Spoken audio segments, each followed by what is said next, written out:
Here we go. Boom. Whoa.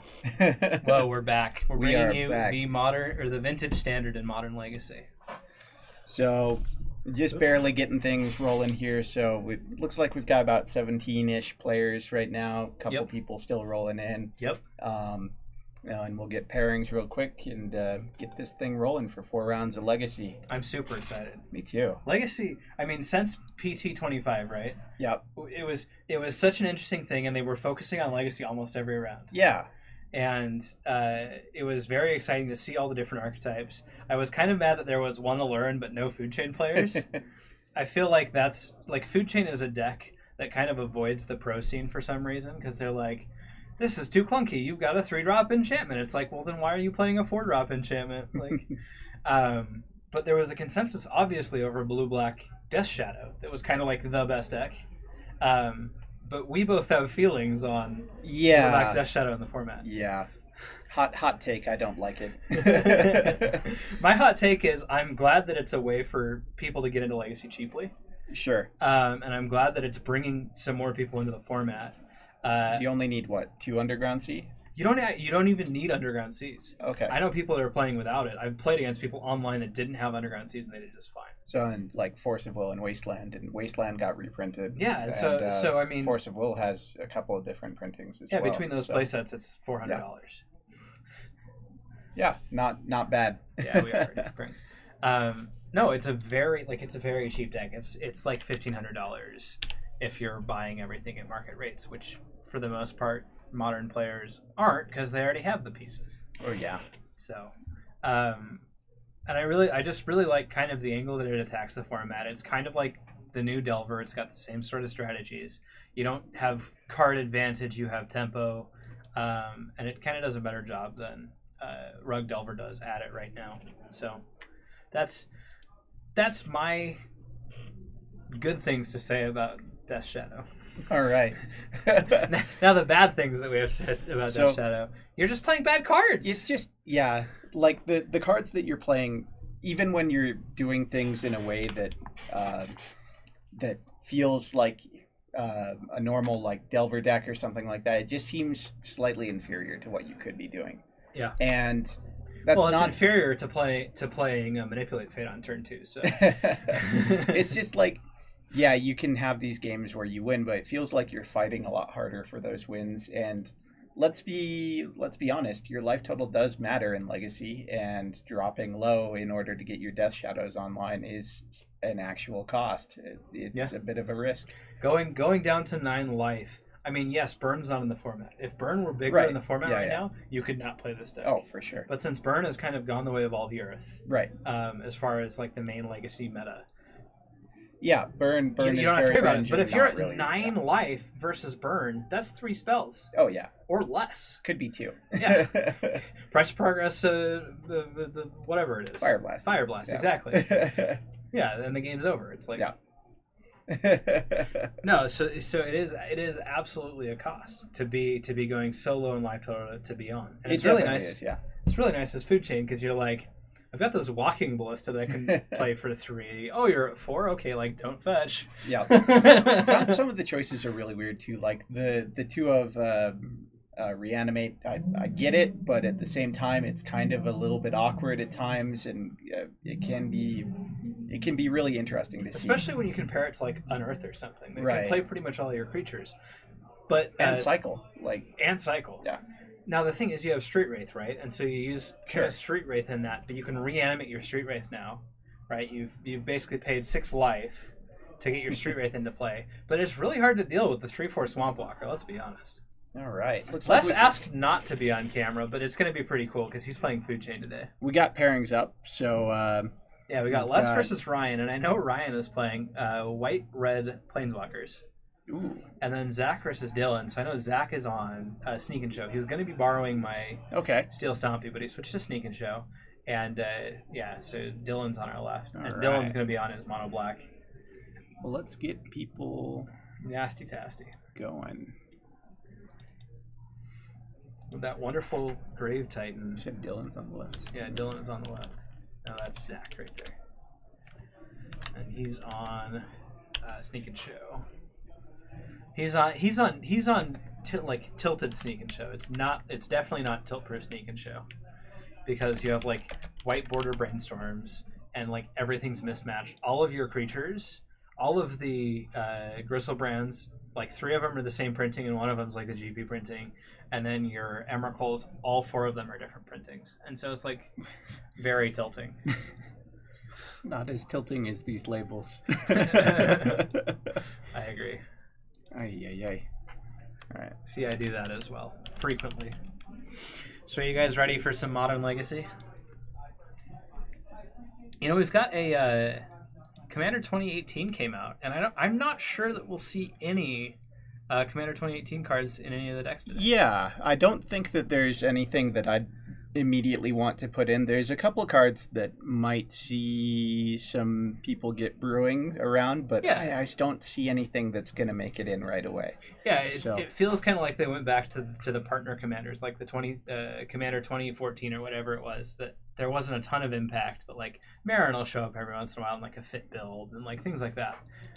So Dylan was on... He's on Mono Black Reanimator. Mono Black.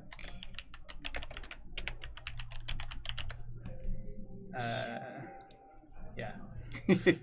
Just say Reanimator Depths, I guess. NB Reanimator. Okay. What was I saying? I got totally lost, guys. I'm sorry. But we're gonna start here with Sneak and Show versus Reanimator. Woo! Our Antifa Lockhart. Yeah. You're welcome. You're welcome that we have Legacy. Nope. Wrong one. 20? Yeah. Yeah, there we go. There we go. Sweet. On the backup camera, we have Les versus Ryan. Les is learning Food Chain. He's never actually played it. Ooh, that's a scary thing to be doing there. Playing a duel into a wasteland. But they can't see that. And it looks like Zach's going back. The Sneak and Show. Sneak and Show sometimes just doesn't have... Wow. Oh, a Johnny Vengeant on the backup match. Just hit play on turn 2. Oh no, Goblin Rabble Master. Goblin Rabble Master. Are you sure he's on red-white? He said he was on red-white. It's Planeswalkers. It's Mono Black Reanimator to differentiate it from those decks with sideboard Reanimator plans. No, it's because it is Mono Black Reanimator Depths. What does the MB and MB Reanimator stand? It's Mono Black. Mono Black. The backup match is definitely for when this is done in a couple of minutes. All right. Now, it's going to be rough for Sneak and Show because playing a Show and Tell into a hand that's like Gristlebrand, Grave Titan, or whatever is not the best way to do it. That's not what I wanted. I wanted that. There we go. Okay. Things are ready. Well, not quite yet. Zach is still... I mean, let's pull up the backup match for a sec while Zach is still... We can do that. Shuffling for days. So, over here, we've got a Rabblemaster token, and these are looking like... Okay, so sort of a red-white prison-y type build from Ryan over here. He's got a Johnny coming down, and that's going to keep one land locked down. And we see Nahiri as well as Trinisphere in hand, it looks like. Yes. And we all know what that Nahiri is for. Oh, yeah. It's just going to put an Ember Daddy into play. Yeah. It can also kill a food chain if it comes down. It absolutely can. Yep. It can do that. Yeah. That's an annoying thing that Nahiri does. That I was playing against a Miracles build that had it in it. I was like... No, this isn't real life. Oh yeah, you gotta feel like that's a weird spot to be in. Yeah, this is a hard matchup for the Food Chain player, especially when you're on the draw, because if you can't get into Food Chain quickly, you're just gonna get locked out of mana really quick. All right. Well, let's watch this brainstorm. Looks like we've got our feature match up and going here, so. Swamp to lead things off for Dylan, and Zach is brainstorming now with a pedal. Yeah, I used a Lotus Petal to brainstorm. It's pretty intense. Zach has no fear. But look, so it looks like he's got the So Sneak and Show. He's and got the Omniscience. Omniscience and Sneak Attack. It looks like he also has an Ancient Tomb and an Island. So if he can draw into either a Fatty or possibly Show and Tell, he'll be off to the races. Exactly. Seems like the kind of brainstorm you want to be having. It kind of sucks for it to be on your first turn like that, but yeah, we'll see. We'll see Zach put back 2 business spells because he's got another land and a brainstorm coming down, I think. So it looks like he's going to put Omniscience, and I couldn't quite see that other card back. I think it was an island. Oh, and he does have a fetch land to go with that. Okay. Interesting. Okay. Very interesting. Stage is the play for Dylan, and he's going to Collective Brutality. Okay. With a pitch, so that'll be... it'll be Drain 2, Duress, Gain 2, and and Duress, yeah. Now, I think Zach's looking at this brainstorm, trying to decide if that makes sense. Now, this Collective Brutality can only hit the brainstorm in his hand. Yeah, so I think we're going to see a brainstorm here in response. Yeah. It's kind of sad that you have to shuffle away the third land that allows you to get the sneak attack into play, but I'm sure he'll be able to draw another one or see something else off of this brainstorm. I think if you're Zach, you're not too worried about that. If your deck's doing what it's supposed to be doing, you'll get there.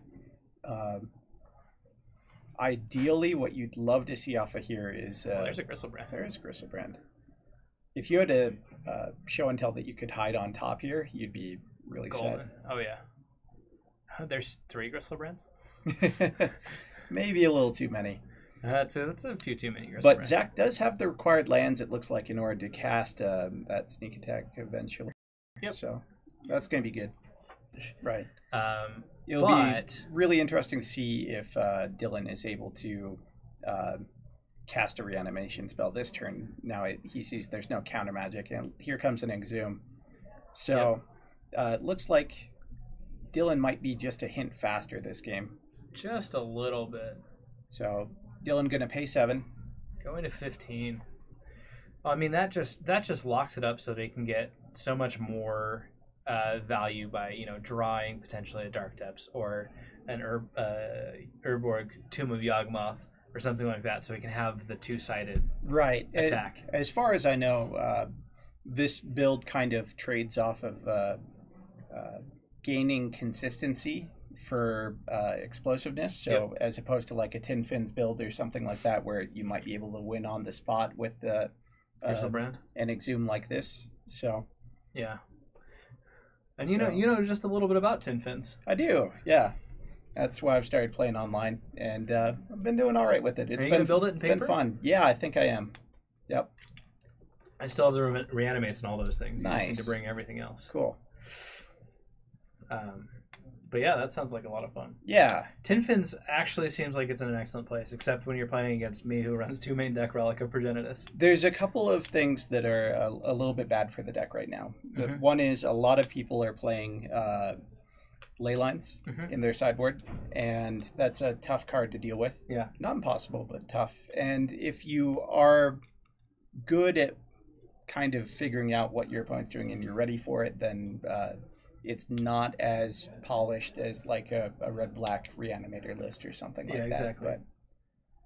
But it definitely has some fun turn 1 wins. Yeah. Well, you also have the backup. Dark Depths. You do. Right? Yeah. So, which is a nice way to play through. So here we see Zach with the Sneak Attack coming down. Yeah. And he goes to 14 for this. Has the pedal. Ooh. So let's see if he's going to activate. So in response, Dylan's going to Entomb. I don't think that's in response. I think this is end of turn. Oh, okay. Yeah, and it looks like Dylan has another Gristlebrand in his graveyard. They must have just verbalized it. I didn't see really any motion on Zach's side saying... Yeah, I don't know. I don't know either way. But regardless, we'll see what happens here. I mean, it may make a lot of sense. So thinking about this if Zach has the 2 Gristlebrands, he might be just hoping to get a block off, gain some life, and then hope to go next turn. Yeah.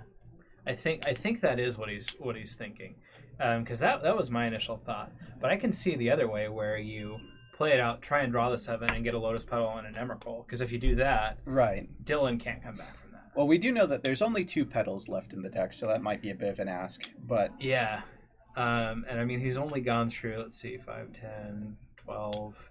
He's only gone through the first 12 cards, 1/5 of his deck. Yeah. So yeah. That is quite an ask to go 2 and you have 6 different hits in 48 cards. I mean that's like 1 in 8, so that's not even like good odds yet. So Zach really just needs to survive this turn. Dylan with Dark Depths as his land drop for the turn, so he does have that combo available. But if Zach gets another turn, I feel like that's not even going to matter if he can just find an Emrakul and get that Annihilate. Yeah. So here, we're going to see an activation, plop down Gristlebrand and try to block and trade some Gristlebrands. Zach's probably going to activate and draw once blocks are declared here. No, so he's not even gonna. He's not gonna declare blocks yet, which is interesting. Okay. Ooh. So looks like both players are drawing some cards. It's a lot of cards, but I don't think it's the ones he wants. Now, this is Legacy. Okay, so it looks like that was after OG blocks declared. KV. What format is this? Yes, this is Legacy. It is the vintage standard of Modern Legacy. Legacy though. Ooh. So that's a big draw. You have to force that. That's a big draw. Force that. The only way he could not is he does have a show and tell in hand, so he could say, there's the Omniscience. He's got the Omniscience in his hand. He's got Omniscience and show and tell, so he might just say, yeah, it's okay. Although you don't want to let Dylan have more permanents. I think that he can force this at this point. I don't think that any of those cantrips is necessary. Still only at 6 permanents, but yeah, I guess that's true. Wrong. It's the best format in Magic. You're right. You're right. OG KV. I just thought we said the same thing. Yeah. Did we not? Yeah, we said Legacy. Like we said the vintage standard in Modern Legacy. Yeah. Yeah. It's Legacy. Yeah. So Zach doing the permanent count. Yep. 1, 2, 3, 4, 5, 6. Just the way I like it. I love that Annihilator is show us that Emrakul is the last card. It's not. But it's okay. It's time. The time has come to pay the rent. Antifa Lockhart, looking back on your previous comment, is Mono Black Reanimator to differentiate from decks with sideboard Reanimator plans? Certainly, we play Paper Legacy Tuesdays and Fridays, and then we're getting back into streaming MTGO. It's kind of hit or miss. We used to do it daily, but we're getting back into it. All right. So while those guys are sideboarding, we'll switch over here, give you guys a look at what's going on. We've got a Gideon facing down a Leovold and a couple birds of paradise, and it's bird tribal. Yeah, he's playing bird tribal. Yeah, and a very angry owl attacking Gideon, the angriest of owls. Oh, that's annoying. Ooh. Council's Judgment might be one of the perfect answers to Leovold. It's the perfect answer to many things. You already got us followed good. I'm glad. You know what's up. He's on it.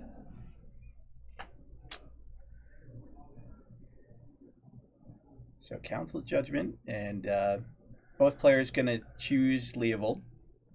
Choosing not targeting, so doesn't have to worry about less drawing any extra cards, and going to activate a Gideon and get in there with... I'm assuming that's a Gideon token and not a zombie. Yeah, it's token. a Night Ally, and we do have Night Allies on the table. I don't know why you picked up the zombie, though. I mean, it's cool. It's great art, for sure. Yeah. But how are we doing? I'm doing great. It's been a good day. Oh, yeah. I've been working on writing a book about investing because that's that's what I do with that's my major income right now is investing, and I've done very well with it. So I've been writing a book on that, and I got some more of it done today, and then I'm caught up in all my master's classes. Nice. So all I have is a paper to write by the end of the week, and then and I 5-0'd a Legacy League today with the same build of food chain that Les is playing.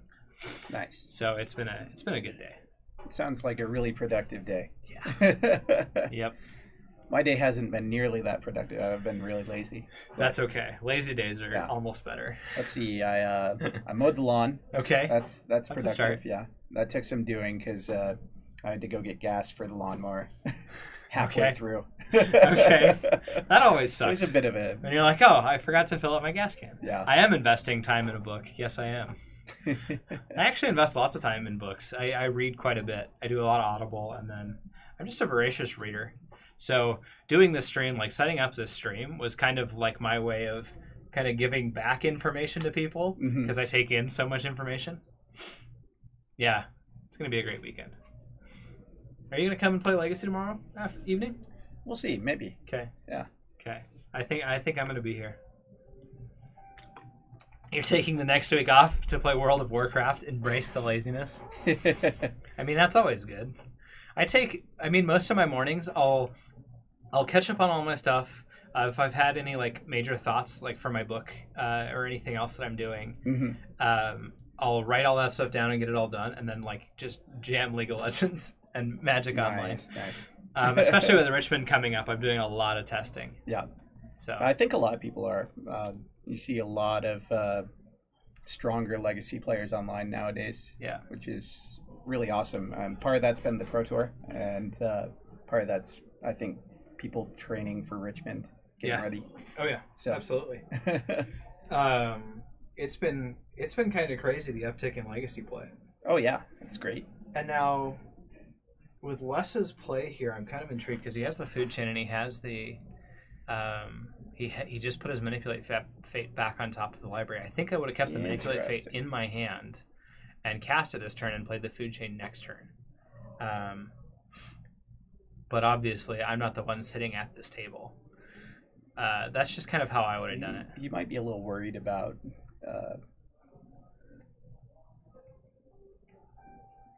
Yeah. Interesting. Yeah. This is an interesting play, but it's okay because he has a Griffin in exile right now. Okay. That he can cast. So it looks like he's just trying to set up for next turn. Yeah. And holding back here to kind of fade a Gideon attack because his life total is getting low. Yeah. And down comes Chandra, so that's not going to be as good of a option.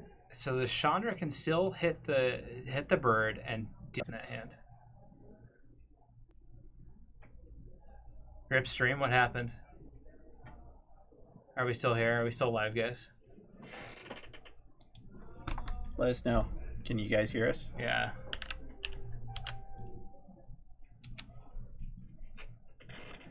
Okay.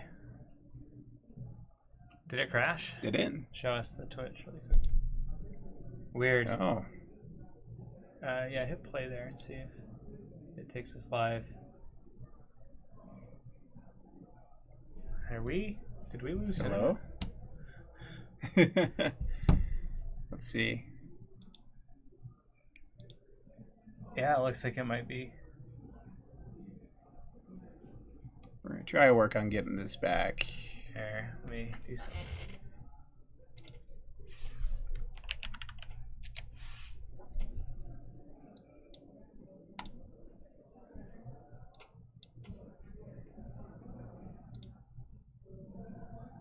Well, it's looking like you're still online, but Twitch is not being very helpful at the moment. Try it again. Restart the stream. Yeah. Well, this just caught up.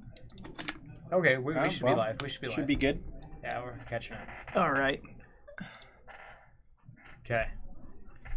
All right. So let's switch over to our other. I didn't see that.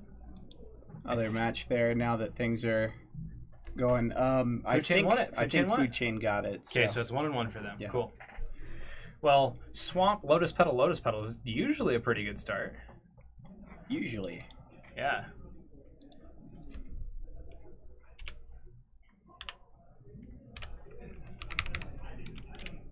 You want to see the more interesting decks? Andy Prime, does that mean you want to see Food Chain versus White Red? What card is this playmat? Playmat art, Fox? That is the promo That's Grave Grave Titan. Titan. Yep. Yep, that is the promo Grave Titan.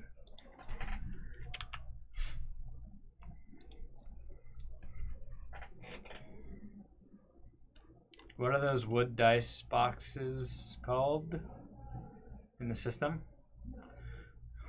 I'll be right back. All right. Food Chain and White Red. You guys are 1-1. Yeah, we'll definitely have more of that. That was pretty good. So Zach doing a little bit of preordaining. Dylan plays out a 2020 in waiting. You just gotta thaw off the ice on it first.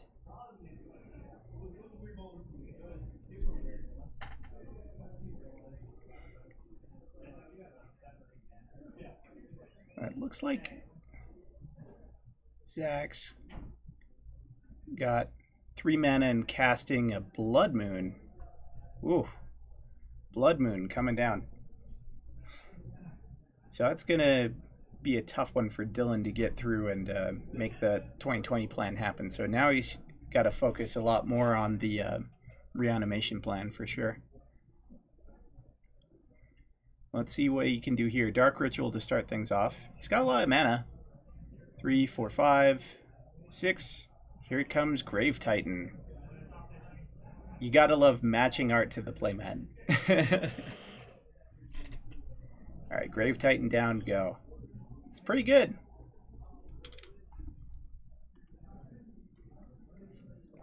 $10 damage on board. Yeah, after the depths too. Okay, I'm back. So Dylan has a Grave Titan, and it matches his playmat art. So he's playing the correct Grave Titan for that. Andy Prime really wants to see Food Chain and White Red. We'll get there. Don't worry. Oh, yeah. They're still playing. Yeah, it totally matches. Those zombies don't quite match, but I love those zombie tokens. Oh, yeah. They're good. I like the new ones, too. I feel like the new ones... I'm such a fan of the new ones. The new ones fit this theme a bit better, right? They definitely fit his theme much better. Yeah. Just that kind of... It's just got the yellower tan, like, kind of a sandy atmosphere. Yeah. And I think Zach's going to be a little bit too late to the party. We'll see what's going on. But did Zach just play a Blood Moon? That was last turn. Oh, okay. So for Dylan's turn, he played Dark Depths, and Zach's turn, he played Blood Moon. Wow. So in for 10, make 2 zombies. I mean, and Zach has the omniscience, so if he can go show and tell...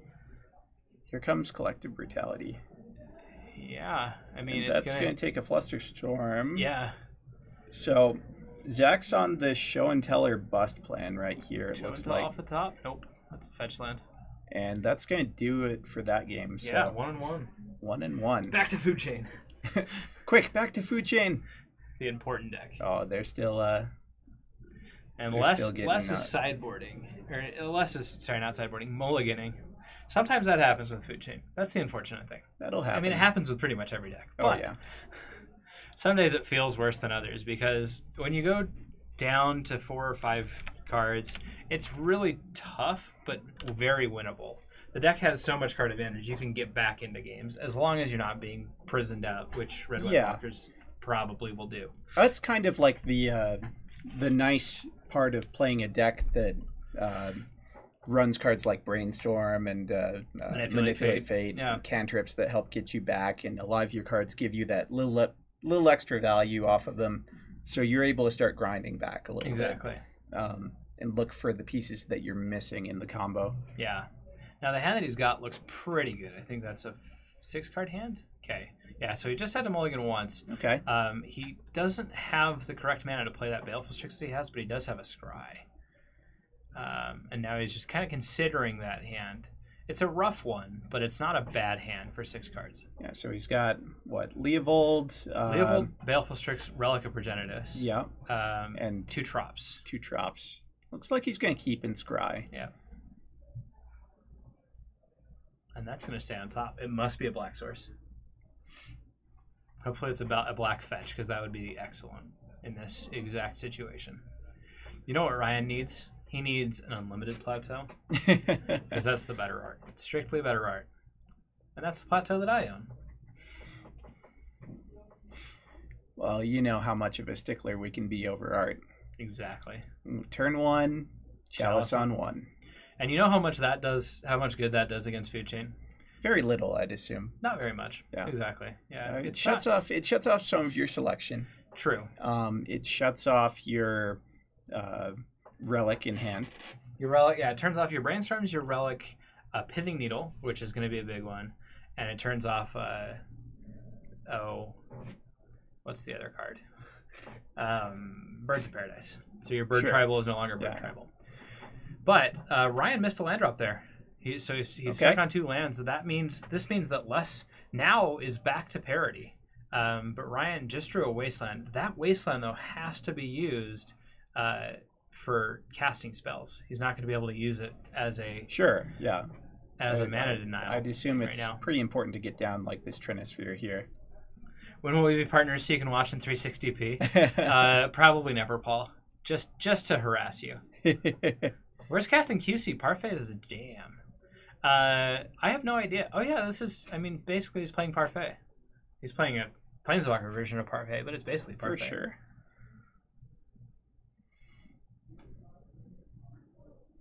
KLS. Yeah, I think you just play the Leovold here. Yeah, I think that has to be your play. Because, I mean, you can't play the Brainstorm that's in your hand. You just want to get some creatures out on the board, make use of Ryan kind of stumbling here, and try to put some pressure on. Exactly. Yeah. Now, Ryan has to continue to draw lands to make this worth it to himself. Sure. And he's really saying, I can't use my Wasteland until I draw another land here with that transfer in play. Yeah, and so Les is just like, okay, I'm just going to keep putting out dual lands.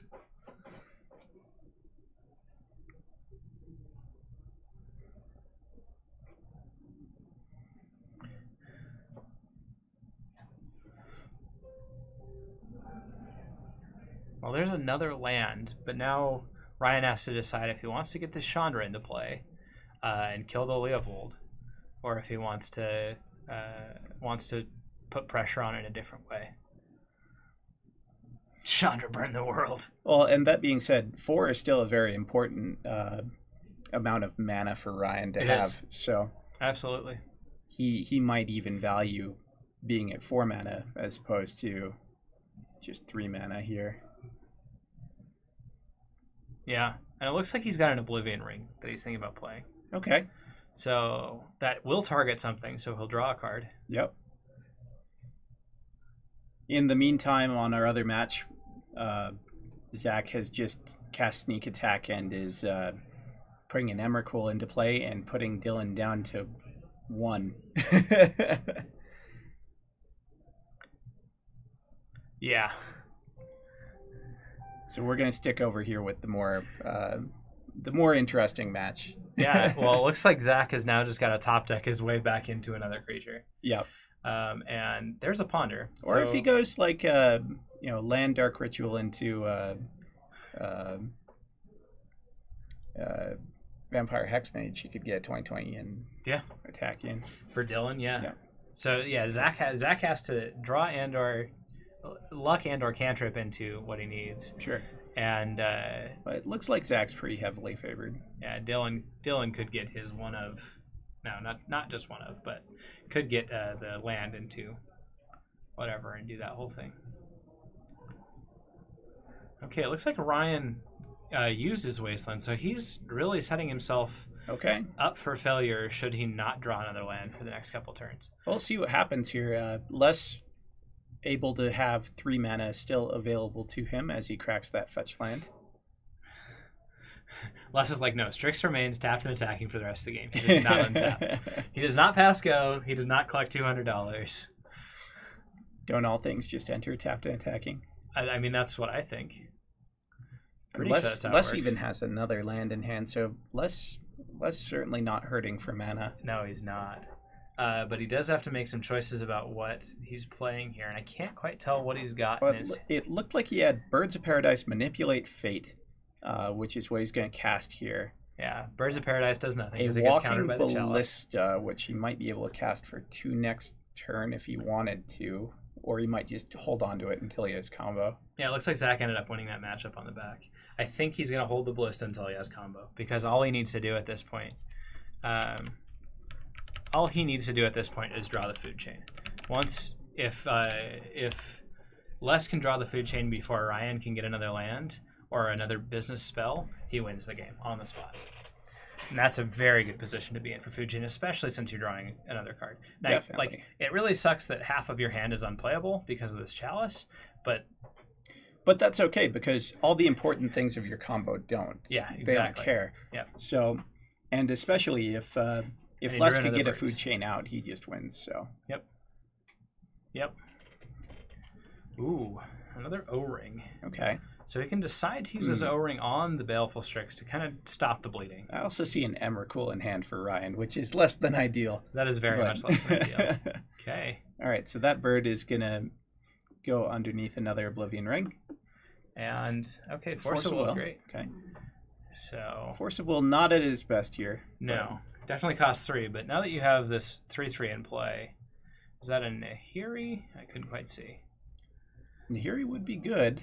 It would be the most ideal, but at this point, you're going to swing 3. You got to play. Kind of surprised that Les didn't play a land last year. And the reason he's not playing the land is because he wants to have another green source just in case. Now, he should be keeping up mana at this point.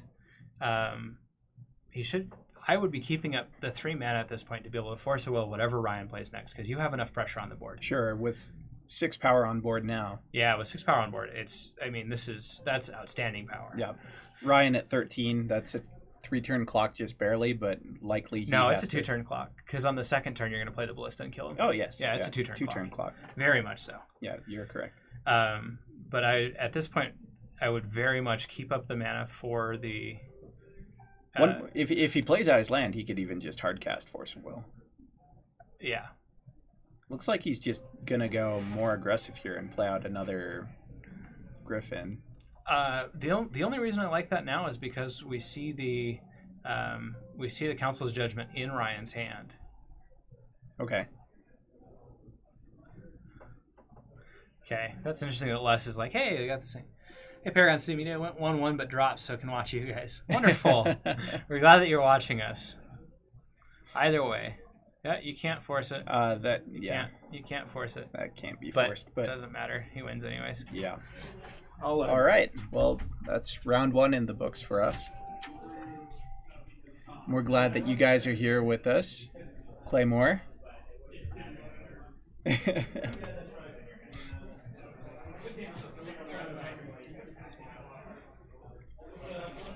Yep, can't force, still dead. Well, some interesting decks in the room tonight. It's nice to see a little bit of a change of pace and some different people playing some different stuff. Lethal Wasteland. Yeah, a little bit lethal on that Wasteland. Awkward, very awkward mana for Ryan.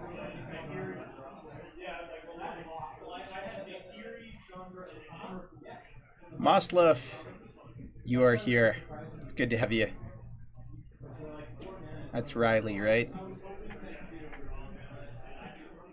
The backwards Folsom.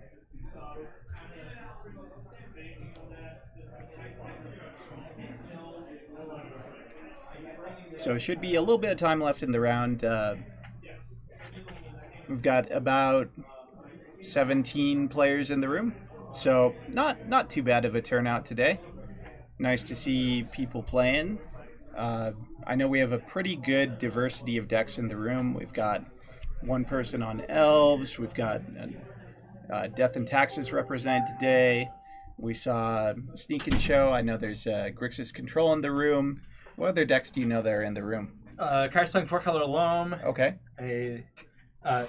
So Sneak and Show mono black. Parfait Planeswalkers. Yep. Food Chain. I know Elves is in the room. There's Elves. Yep. I know there's Death and Taxes. Death and Taxes is in the room. There's at least 2 Death and Taxes players because both Trace and what's his face are here. Hey, Riley's here. Yep. That's why you're telling people what's going on. Camp 4 still dead. Yeah. What else do we have? I don't know if a Death Shadow player showed up. I think someone. I know there's a Pox player. A Pox player. Okay. I know Kevin's on Pox. Yep. I don't know if Corey's lands. Paul says yeah, lands. Paul's playing lands. Yep. Let me go see if Corey's playing. Yeah, so we've got at least one lands player.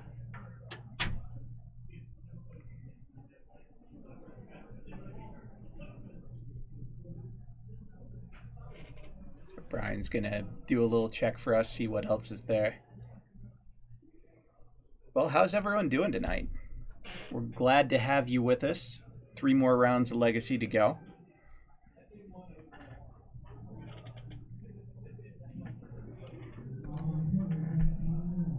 Tell me what you're thinking about. I'll tell you what I've been thinking about. I've been thinking a lot about what's the longest sentence off the top of your head that you can make with just Magic card names. And I'm not sure if I can do it.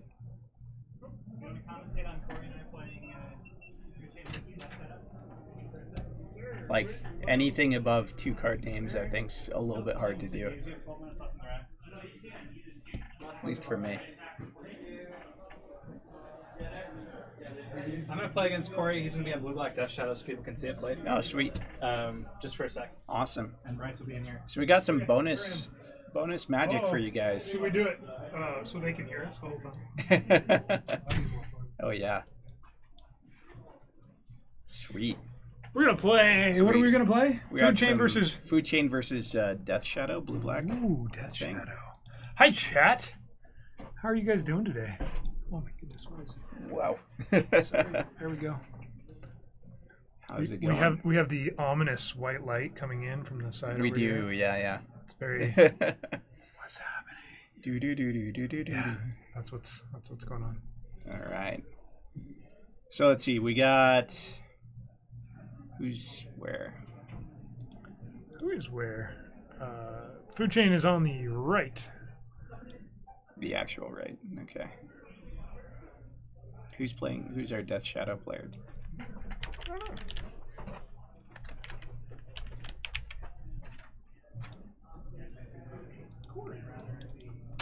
Corey. Playing Death Shadow. Awesome. So Corey versus Brian.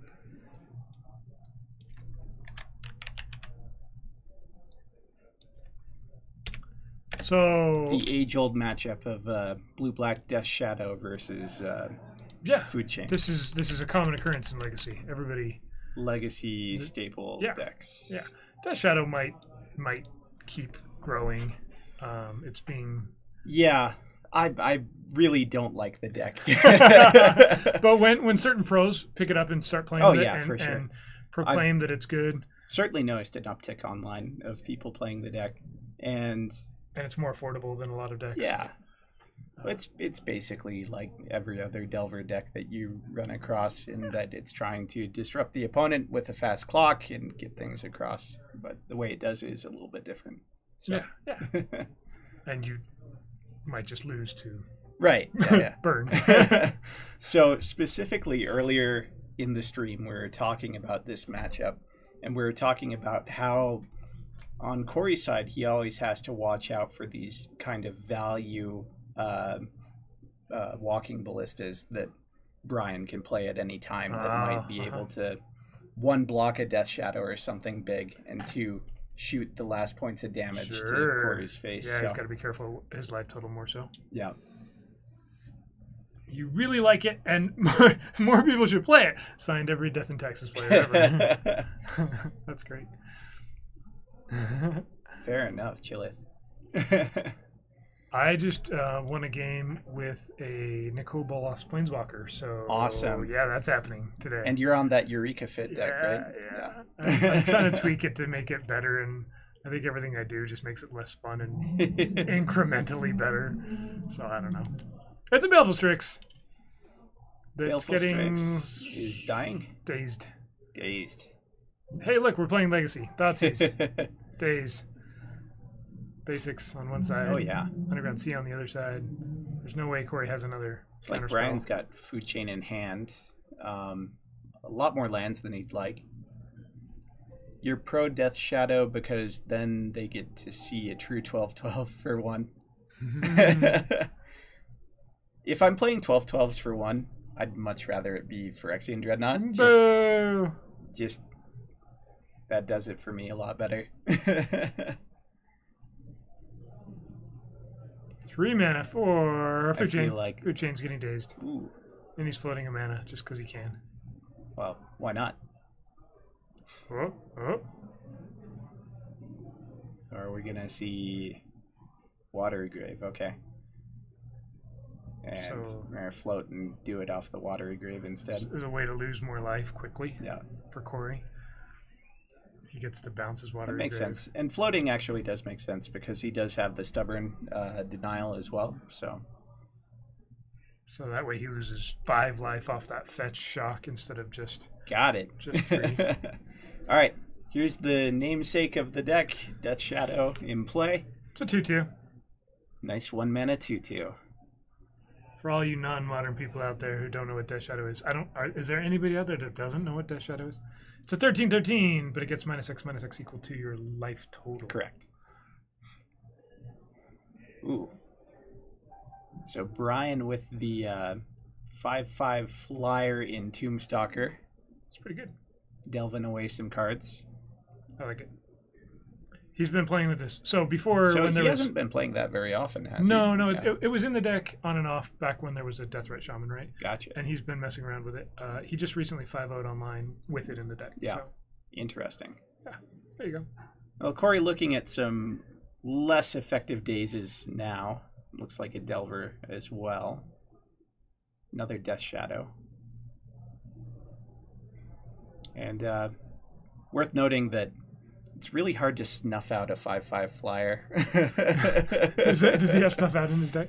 I would assume that deck usually runs Snuff Out as a removal spell. Interesting. Nexus of Fate Legacy Miracles deck. I know absolutely nothing about that. That's an actual thing. Like- give me a link, Lost Yeah. Mystery. I have not seen a Nexus in Legacy. I That's kind of cute. I think if you were going to run that type of No, effect, it's not yet. It will be. Brew it. Let's brew this. yeah. Uh, Wouldn't you just want like Temporal Mastery that you could set so up like the to only top? difference is that Nexus is an instant, right? That's what makes it unique. Yeah, All the other ones are sorcery speed. but you can Miracle at instant speed. Yeah, Yeah. that makes more sense to Yeah, play with that. right? You're right. Like, you can break someone's back. Dream Halls enter the infinite. Yeah, okay. So this is getting stubborn denial. I'm pretty sure Brian can just pay the cost, can't he? So if Is it bigger if it's now? ferocious, Okay. Oh, yeah. then it's I just didn't counter. see. He got down to 6 through Yeah. that attack. Yep. Whoops. So he should have played it first and then Right. attacked. A little bit awkward. Yes, and every other time Walk generally exiles itself. Sure. Yep. So it shuffles itself and it's instant speed. So you just get it.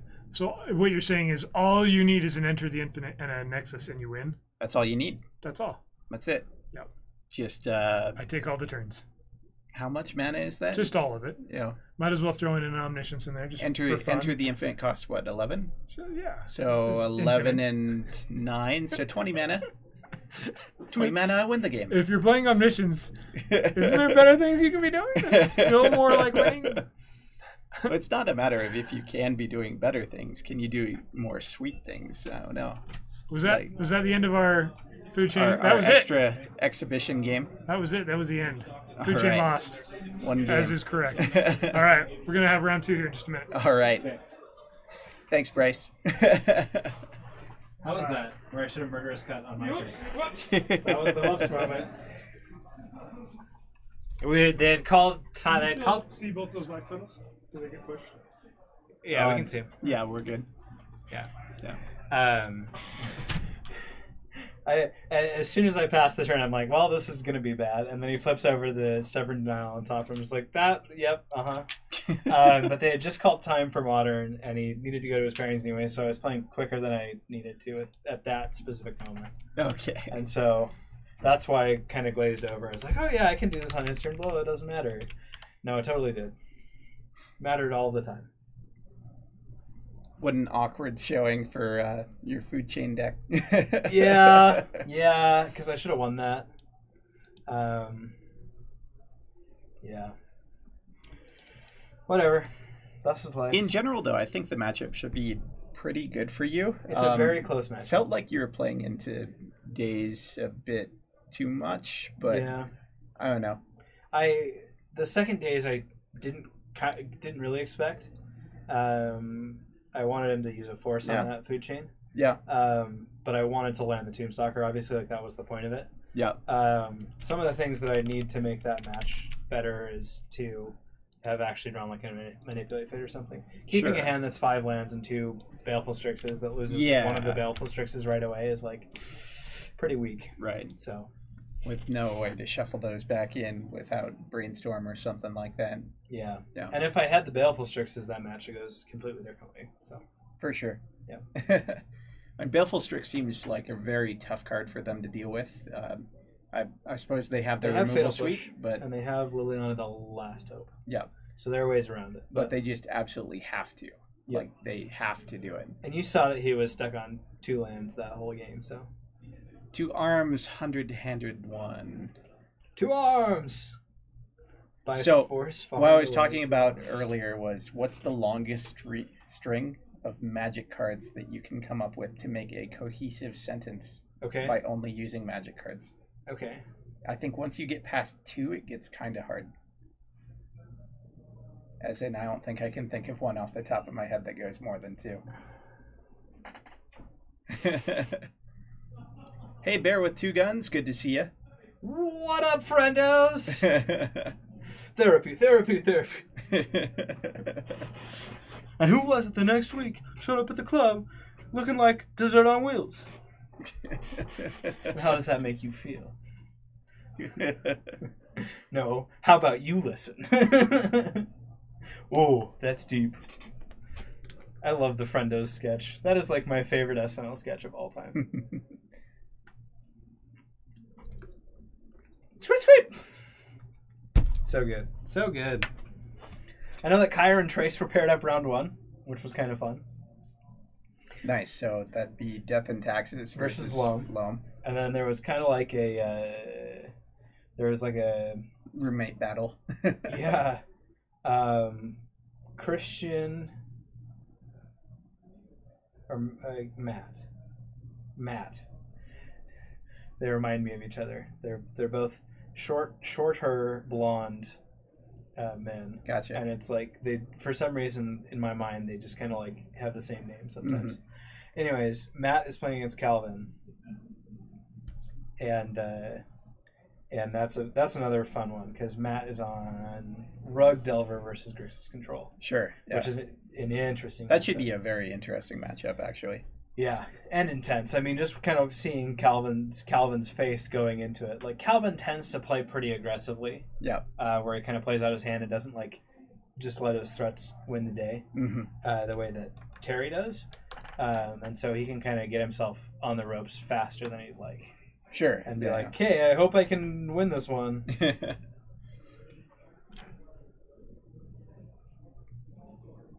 So we've got a huge diverse metagame here today then. Yeah. Maybe like 2 sets of people on the same deck and every other deck is different. Pretty much, yeah. Yeah. That's crazy. Yeah. That's awesome. I love being able to walk into a room and see that much diversity. Yeah. In Legacy. Yeah. You know, you've got the Goblins player, you've got the Mono Red player, you've got the Parfait player, you've got the 4-color, you've got the Food Chain, you got the Death and Taxes players, you got the Grixis Control players, Rug Delver player. You know, you've got it all. Still so much more room too. Oh, yeah. Like combo still very underrepresented in the meta here. There's like one sneak and show and one food chain, really. We haven't seen many of our. There's elves, so I guess a combo. Yeah. But there's not like That's like there's fair not Tess or combo, though, right? Ant or, Like, yeah. or Tin Fins. Right. Yeah. There's one reanimator player. Yep. So it's like, yeah. No real dark depths to speak of other than as lands and as a secondary plan for some of these decks. Yeah. Our Turbo Lands player isn't here. Our Turbo Depths player isn't here. Red Prison's been underrepresented lately. Haven't seen much of that. Yeah, there's one, maybe two players. Yeah. On it. I don't know. I really love prison strategies. I love owning a Stompy deck. Oh, and, yeah. I'm kind of sad that Zach bailed on Steel Stompy so they could play Sneak and Show, but I'm also kind of not sad because I really like Sneak and Show. You know what I should have done back in 2011 when I was getting into Legacy? What? Got into Sneak and Show when it was just the best deck. Yeah. You get... And the Volcanic Islands, like, your play set costs like $400. Right, yeah. If that at the time. And I still remember when Underground Sea was $100 even, and I thought that was a lot of money for an Underground Sea. Yeah, when I bought my Volks and Tundras to build American Blade. Yep. Like I had play sets of each of them, and I bought them for like $85 to $100 a piece. Sure. And 6 months later, sold them for $300 a piece, and I was like, "We did it." Hit it at the right time. Perfecto.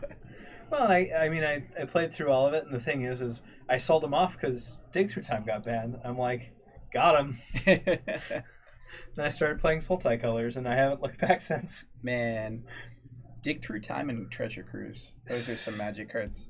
Especially when Omniscience is a card in the format. Let me just, recall for free, and then I'll look at the top 6 cards and pick 2 of them. Yeah, Chilla says... look, I got another one.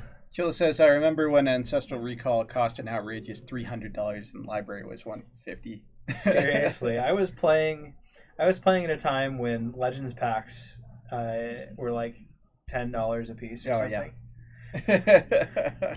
Like that's when I started playing, and like they would do raffles for like Legends packs, like Legends boxes are like revised and stuff. Yeah. And it's like, if I could have convinced my parents at that time to do any of that, or to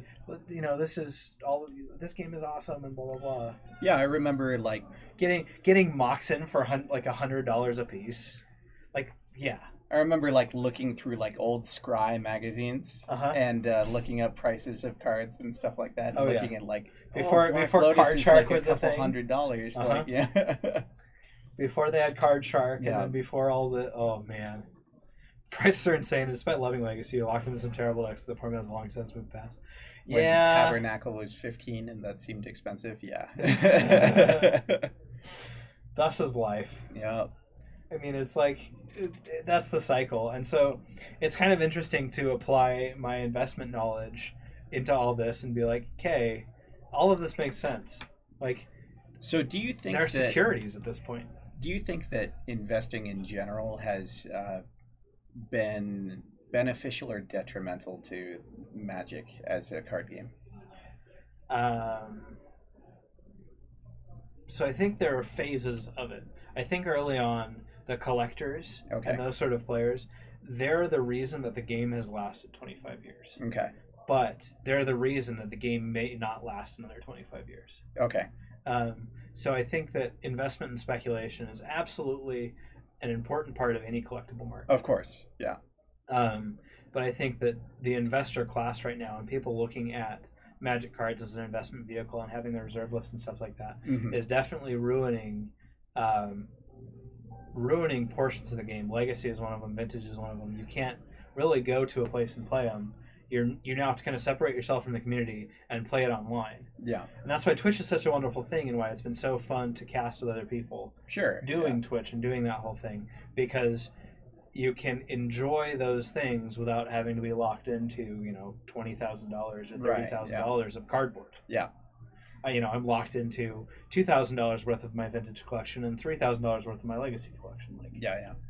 And they have crossover. It's like, online, my entire online collection costs less than my paper collection. Oh, I agree completely, Andy. Like, me owning duels, I do not want to see the reserve list stick around, but Yeah. We'll see what happens. I think eventually it'll get to a point where they'll either have to or Or the they'll game have does. to. Yeah, I mean, yeah. Legacy as a format will eventually reach a point where people just can't get into it. Like people cannot play, and it will become vintage. Like Yeah, and that's the sad thing about vintage is you go to the big tournaments, right? yeah, Eternal Weekend in the United States and in Asia and in Europe are like the one time a year that they really get to come out and play with more than like right. Yeah. 15 to 20 people. Mm-hmm. And like we're playing Legacy, and yeah, our weeklies are, mid-teens to like 20s to 30s. Don't get me wrong. I don't think that we're anywhere near that No. point yet, We're not. We're not at the extinction event. Yeah. We're definitely not there. Yeah. But it's definitely, it's definitely tough to be in this situation, kind of seeing what has happened before and be on the precipice. Not buying a vintage because 16-year-old you couldn't afford a €600 deck, so the budget option started playing Legacy stacks.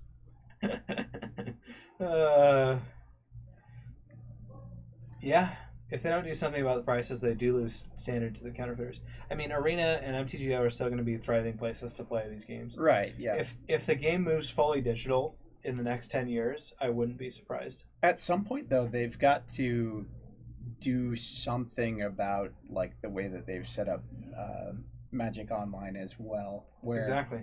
Like the way that it's set up now, all the card interactions, every little bit of thing, it's like stacking and stacking and stacking and stacking. It's like seeing how high up you can build that Jenga tower before it crumbles. And that's not a very reliable way to run your game. So we'll see what happens. I think it's going to need even more of a major overhaul than version 4 was. But, yeah. Well, in version 4, I really love the upgrade. I've been playing since version 1. Yeah. And version 4 took a little getting used to, but certainly it was weird. I back love on version 3. Like looking back on it, it was the right move. Yeah, but certainly it'll really be interesting to see.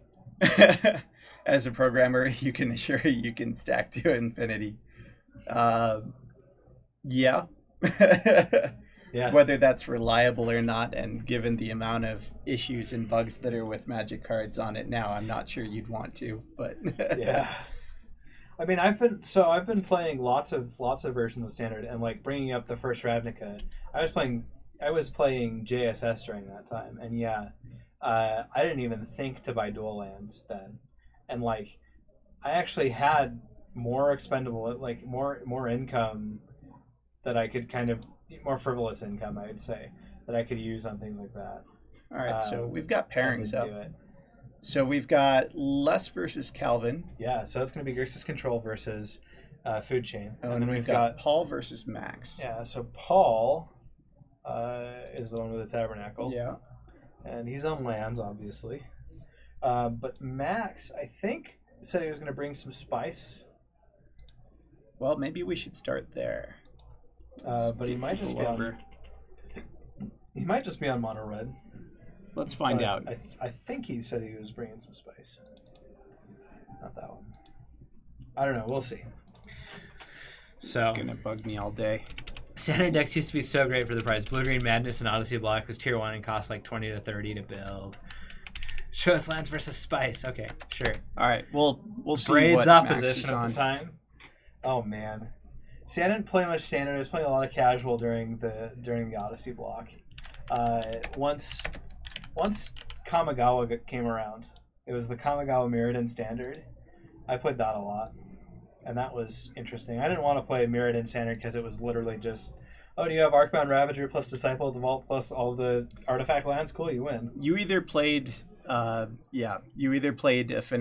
or you played a deck that you thought could beat Affinity, and you were wrong.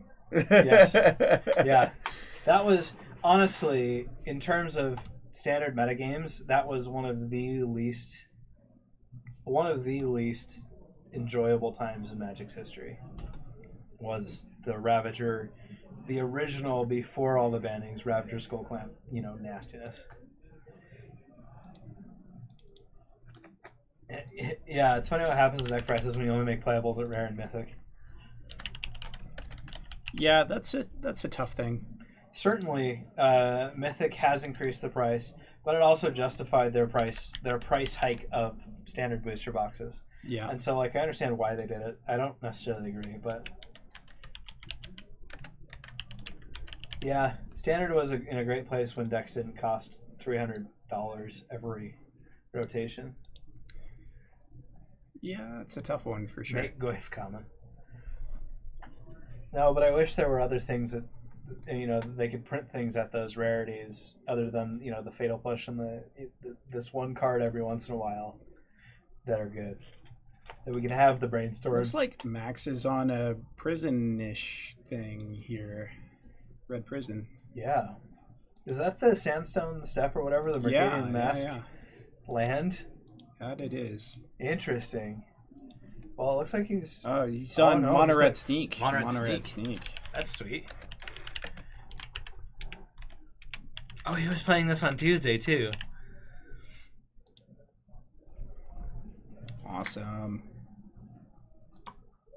6-7, cool. Just you can hear those cards snapping down to the playmat, and he's like, tasty. Ooh, look, another Lotus Petal. Lotus Petal. What's the other creature that you got? Do you have another creature for us? You're gonna Gristle Brand again and go 6 and find another creature. We'll find out.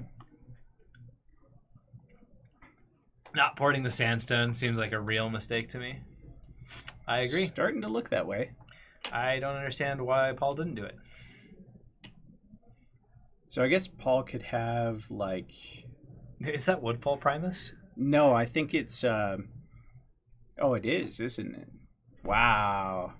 It is. Woodfall Primus. Wow. Oh, man. Persist looks pretty good off of a sneak attack. Wow. Yeah, it does.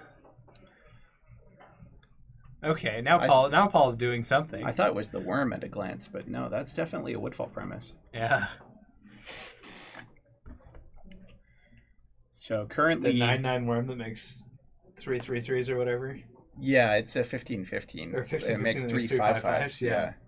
That card is so dumb. Someone natural ordered that into play and then natural ordered away. And I was like, bro. All right, so here comes a crop rotation. We'll see what Paul has to kind of deal with this. Probably Maze. I guess, I mean, he was pulling out a Wasteland. But I don't think that that's what he wants.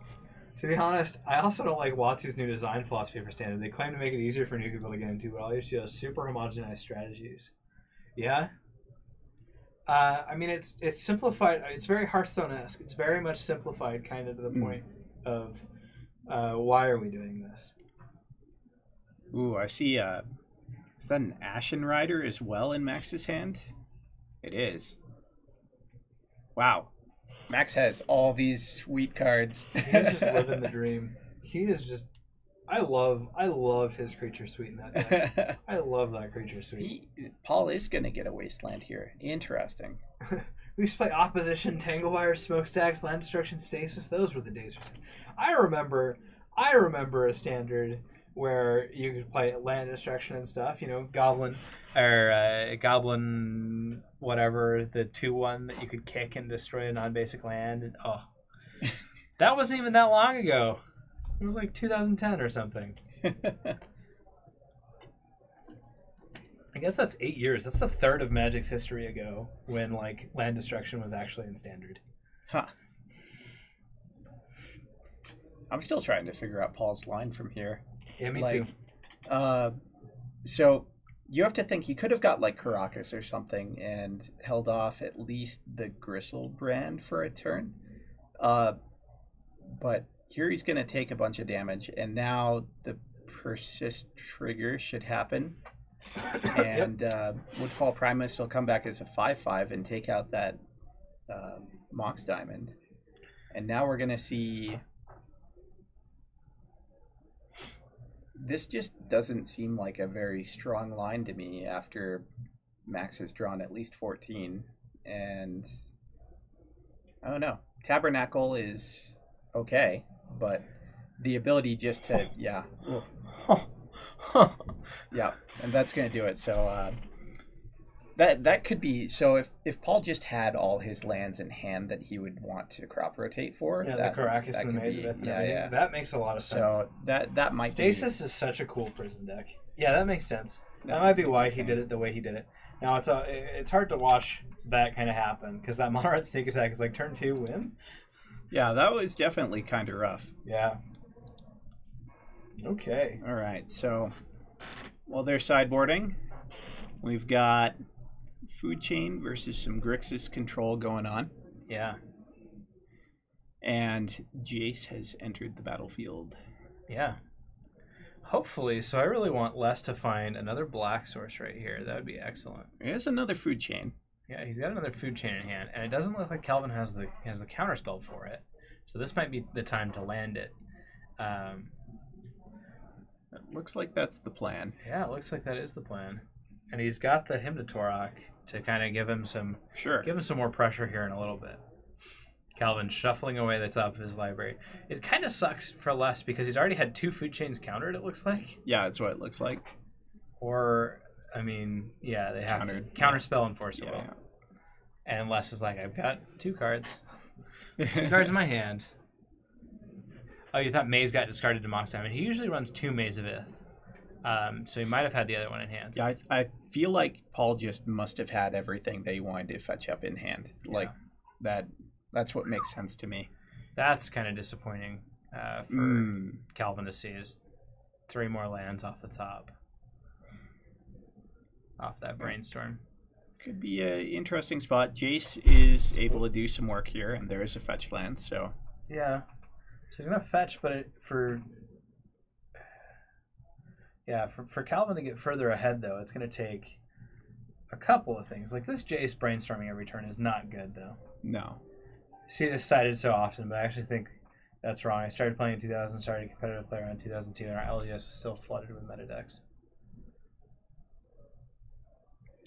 I mean, the internet, I was using the internet in the 90s. So, like, the dojo started in, like, the early 90s. Like, 94, 95, right? Yeah. So, yeah. Card Kingdom's been around since the 80s, by the way. Oh, and there was, like, MTG News and stuff like that, which was, like... the rumor website for a while. Yeah, yeah. I remember buying stuff on Card Shark. Like that's what that was my trading platform. So, I'm sure you didn't come up with Blue Green Madness or Affinity yourself. No, I remember buying Affinity pieces for people on eBay. Well, that's annoying, Calvin. It's annoying that you would exile that Bloodstained Mire to the Relic of Progenitus activation. Yeah. What are you thinking? It's almost like he wants to have access to Brainstorm. Yeah, and or this Force of Will with Blue Blackout. I think the whole information is easier now as a straw man argument. Sets just tended not to be as heavily focused on the rare mythic slots as they are now. Yeah, Wild Mongrel, or Nuts and at Common, exactly. Yeah, it is a straw man to say we got so much more information.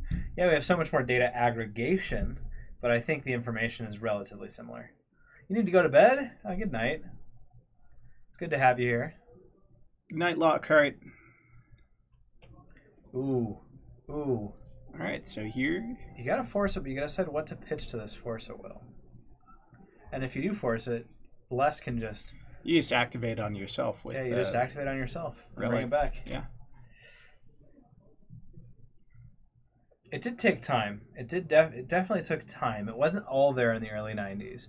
But by the time we get around to Odyssey Block in 2001 and Mirrodin stuff in 2002, 2003, yeah. Right?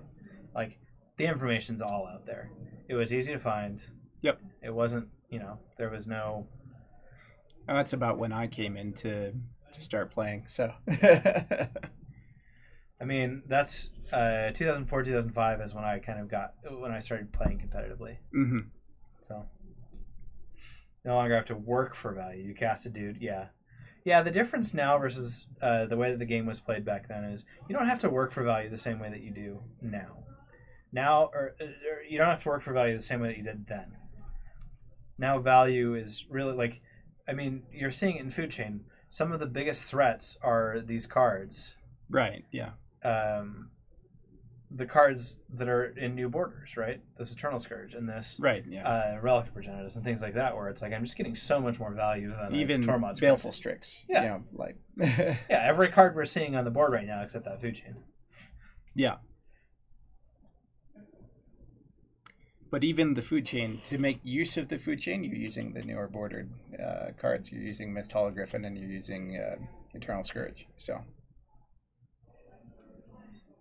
I'm kind of intrigued with the choice of play here. Started buying boxes again the day that WotC abolishes the mythic rarity. all right, looks like New creatures. You'll buy 50 boxes. looks like these guys are back at it. So I'm going to jump back over, and here's a Blood Moon coming down for Max. Yep. And Paul is very quickly fetching the basic forest. He probably has the Corrosive Grip in hand. That would make sense. And also this Mox will allow Paul to have some pretty good play off of the Blood Moon as well. Yeah, it's true. He can still play off of it, but when your deck is named lands, you kind of need your You non-basic usually lands want to the activate. value. Yeah. One thing that this does open up to Paul as a line is being able to crop rotate into a Dark Depths, allow it to come into play with no counters off of the Blood Moon, and then to Corrosive Grip the Blood Moon. Yeah. So that is something that might happen. We're seeing a gamble here. Paul could go for a couple different things here. He could go for a Corrosive Grip. He could go for... Stop printing Planeswalkers would also... Yeah, that would help Standard. And Limited. And not making... not building the sets specifically for Limited so that they have to put all the value at Rare and Mythic Rare. Yeah. Well, we found the Dark Depths. Okay. I wonder if Paul has another one. What do you got there? Yep, so there's Dark Depths. Yep. That's a nice mountain. Mm-hmm. But that should be kind of a red flag for Max now, as he is one Corrosive Grip away from having to face down a 2020. Yeah. And here it is. There it Corrosive is. Grip. And there's going to be a 2020, so Paul's going to take that game very quickly. Cool. We're going to go 1-1. That is the downside to Blood Moon right now. Yeah. It's unfortunate. Yeah, I still think it's right on Max to make that play and make him have it. Yeah. But it certainly didn't end up working out too well. Not that time. Yeah. All right, so while they're shuffling up, Yeah, certainly Legacy is not more expensive than Standard in the long run. jump back over here again. Okay. All right, so still at the same point, basically. It looks like Eternal Scourge still in the graveyard, less kind of holding off on that. So he's going to pay 2 to activate? I don't know why he's paying 2 to activate. All right, paying 1 to activate. Okay. And you draw a card.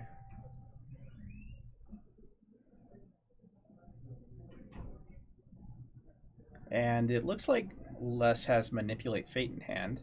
Yeah. So he might just go for something like that. So Snapcaster in response to the activation. response to the activation. Yeah. Deal 3 to you. That makes sense. And get bolted. Draws a card. Finds a Strix. That's nice. Okay, that's good. Okay, draw another card. So that can get the Scourge back into play as well if he wants it. Yeah, he could get Scourge into play. I don't think he needs to here specifically. Because you'd rather the Strix get bounced or act as a blocker. Sure, yeah. And less at 6 life is kind of relevant. It is. 5 off of a fetch. And it doesn't go to exile. That is relevant. It will not.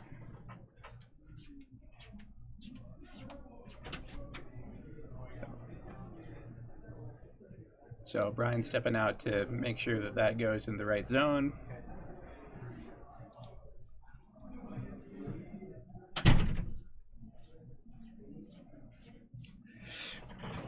Oh,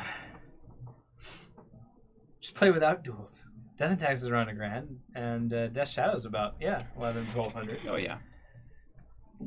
I mean, when a lot of the big decks in the format cost as much as a modern deck. Yeah, I mean, Modern is not a cheap format either. No. For sure. Nope. All right. Looks like we're getting started over here, and because this match is so quick, we're gonna fly right back over. Yeah, that Wasteland was a pretty good start. Yep. But Max has some more lands to back it up. Not as explosive without the... it looks like he just has the one mountain. Ooh. This might be a little rough. Yeah. Paul able to port that one mountain. You always get a kick out of people at standard GPs who traveled there, say Legacy is expensive, and their trip cost them 1 or 2 duels. Yeah. But they got a sweet GP trip out of it. It really just depends what you want to spend your mana on. So, Molten Vortex, the play for Paul, keeping that port going. Well, that's unfortunate. That's a clock.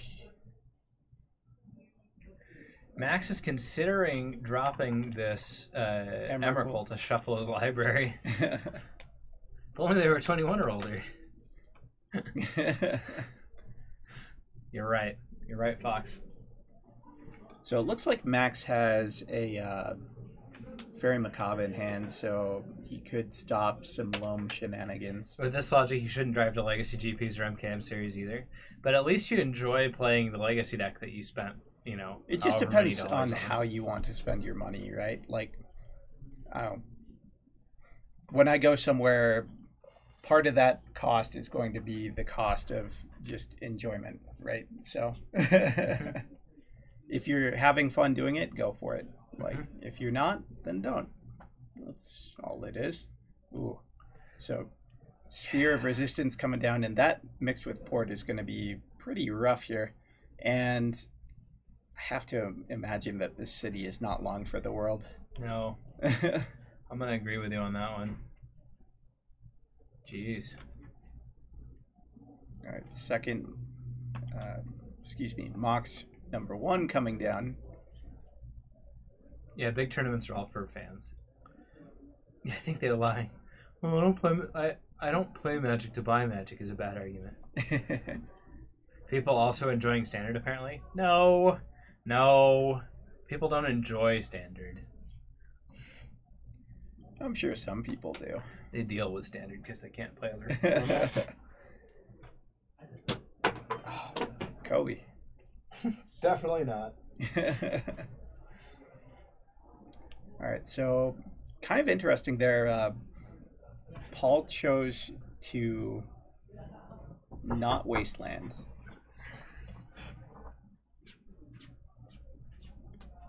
Just set up and port.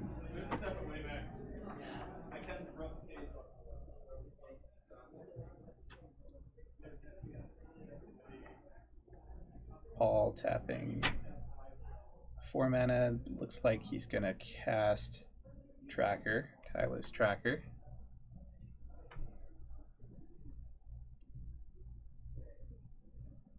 Still keeping up mana to port down that mountain.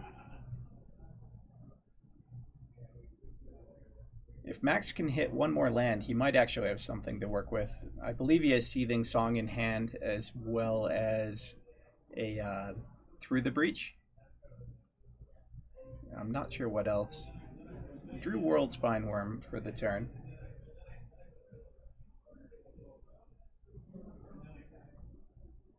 It looks like Max is still 1 mana short of doing anything, but if he draws 1 more mana, then he can definitely work with things.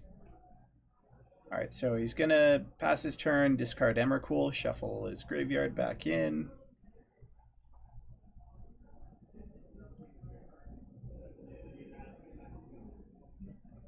Second port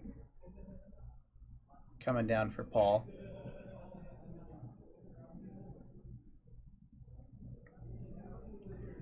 Yeah, big legacy tournaments are really sweet, Bear. I agree.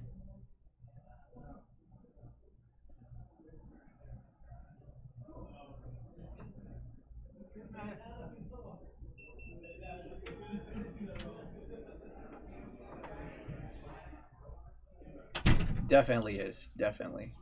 We had to remind Les that Food Chain does not cast non-creature spells. It only casts creature spells. So that's why you got up for that. Fair enough. You wish we had more big legacy tournaments? So do I. Yep. Yeah. One of the only reasons that I continue to play Legacy is that there are big tournaments to go to. Yeah. Right. If I couldn't have gone to Seattle and Vegas and Richmond and Toronto Weekend and like had a really good time playing Legacy and going to GP Hong Kong, I'm not going to play Modern. I'm not going to go to Asia and play Modern. Sure. I'm going to play Legacy. I'm going to play Legacy side events because those are the sorts of people that I like hanging out with, and that's the sort of tournament environment I like. Makes sense. Yeah. Even at the larger GPs of Legacy, it's just a way better feel than Modern, I think. I just enjoy that persona of player more. Yeah. And I'm glad that Grixis Delver has been banned out of the format, so that there's less of the people who are like, I'm going to spike and I'm going to play the best deck in the format, and it's obviously Grixis Delver. And it's like, okay, now I'm going to play Food Chain and wreck you in the face because you don't know how to play Legacy. I'm sorry. So we're at kind of an interesting spot here. Yes. If Max draws into exactly a mana ramp spell, like Seething Song, if he has another Seething Song like the one that he has in his hand, that city should go away. Yeah. I'm not sure I like that. It's about the same spot, but if he draws into one more ramp spell, then in response to the double port activations, he can cast double Seething Song into the Through the Breach that's in his hand. And then he could Through the Breach in Emrakul or whatever. Yeah, I believe he has something. I don't think it's Emrakul anymore. So here's 5 mana. He could get... Well, he can't do that because of Sphere. He's 1 mana off of that from Sphere.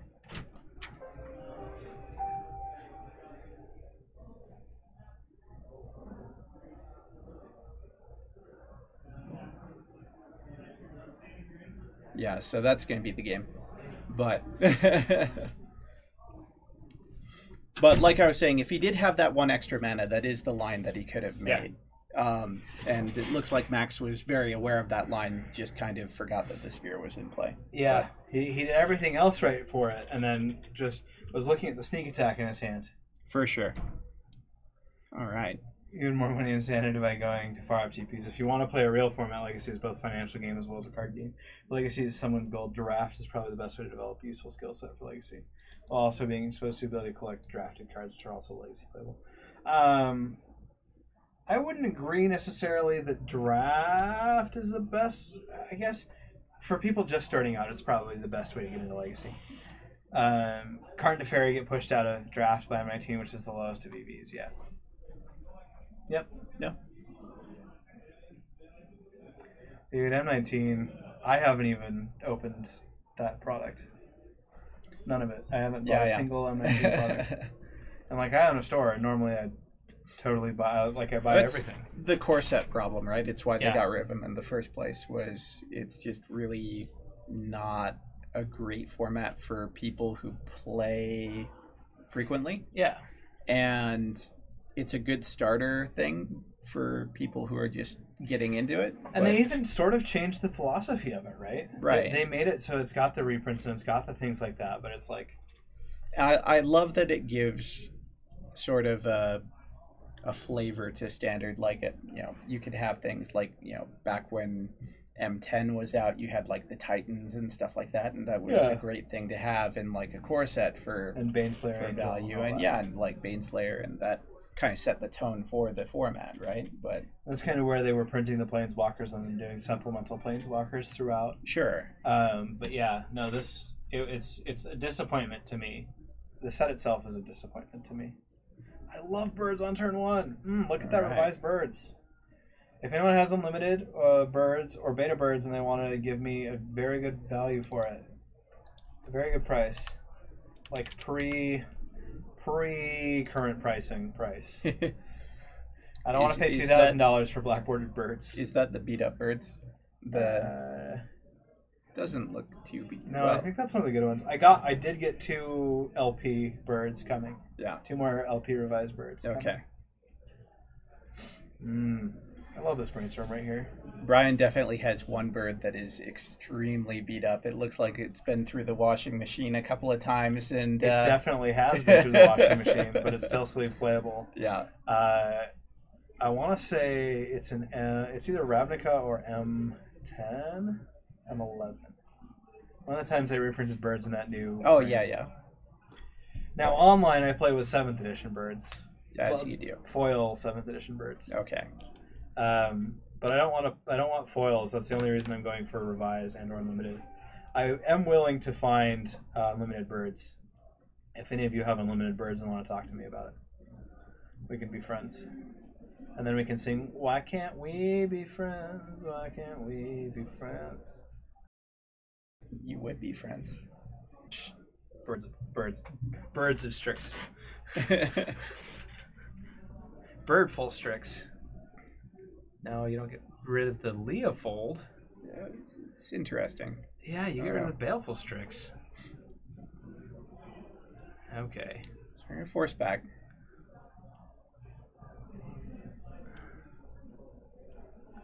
Okay. I mean, All right. Well, I don't think Les is in a horrible position here. no, but it's not great. It's not wonderful, but I guess he wants the card on top of his library. The brainstorm hit Yeah. a card that he wants. I hope it's a manipulate fate because that says okay. I looks like just Les want this has interaction. Trinket Mage in hand. Yeah, he does. as well. Trinket so- Mage and Baleful Strix. Let's see what gets discarded. Okay, what do we lose? All right. Okay. Strix in a land. Okay. Okay, so Trinket Mage plus. Couldn't quite get a glimpse of that. Yeah. I should know what this is. It's a Is it Ponder? no. I don't have ponders in No. the deck. Kalas. It's a blue card. It is a blue card. Flusterstorm? Yes. Why would you protect your Flusterstorm there? I don't know. I don't think that's right. Oh man. So I feel like if I were Les, I'd probably just run out of Trinket Mage as well here, and have a 2/2 in play. And just get in some chip damage. Yeah. But he might be scared of another him or something like that. Yeah. And not want to have a Ballista or a Relic of Progenitus or something in his hand. for it. Right. Yeah. Or just Magic the Hellbenting. There should really be a rule that if you fire off a discard spell, you lose the game if you can't clear your opponent within 5 of your next turn. Probably. I mean, that's the nice thing about Food Chain is you can fire off those discard spells and then kill them in the next 5 turns pretty easily. Usually that turn. Magic the Hellbenting. Yeah. I think it's time to play that Trinket Mage. If you're not playing it here, I'm not sure Yeah, you're doing it wrong. what you're... Hey, Romario. Sup. How's life? Sup, Mario? You're gonna be in. You're gonna. I guess you live out in Virginia, right? You're gonna be at Richmond. You wish there was a rule that allowed us to throw stuff at Fox players. And he doesn't play- Now. He doesn't play the Trinket Mage there. Yeah, I'm kind of confused. I'm so confused. Yeah. Maybe... No, that's Trinket Mage, right? And down comes... That is Trinket Mage. Yeah. Yeah, he lives there. Down comes... I'm excited. I'm excited for Richmond. It's coming up. You Better think you'll be Fox. at the GP? Let's make game 1 take 40 minutes and then lose because my deck can't win. Pox players everywhere. Yes. Yeah. Is that a Tombstalker? No. That's a Bear Blossom. No. Oh, you... On the Yeah, Peters yeah, Trail. okay. Yeah. That's a Tombstalker. Play the Tombstalker. Come on, Les. Tombstalker's not even great, but I definitely You think would he'll play make the it. 10-minute drive to the convention center? Oh, if you can deign to, sure. So now we're gonna Why the Trinket Trinket Mage now? Mage. I am so confused. Not holding up blue for Flusterstorm. What are you doing with your life? Okay. So I think Les just mistapped and is now kind of thinking like not quite ideal. But you know, as you do, you have to play from where you are and figure out a new line. Les still has the Tombstalker in hand, which should be able to keep these tokens at bay, maybe long enough to deal with it. Oof, not after that. So Liliana. I wish coming whenever down. someone gets the idea of playing Pox, someone would walk up to slap them in the face and hand them a 4-color loam deck list. If you don't like Pox, play Misdirection. Misdirection is a great card. Well, the plus on the Lily was sure interesting there. So discards Fluster. Obviously, yeah. Okay. We're gonna see. Okay, Baleful Strix, that's correct. that's good. I can't. And Stop flicking your cards so fast. Okay, here's the here's Tombstalker. Tombstalker. Yep.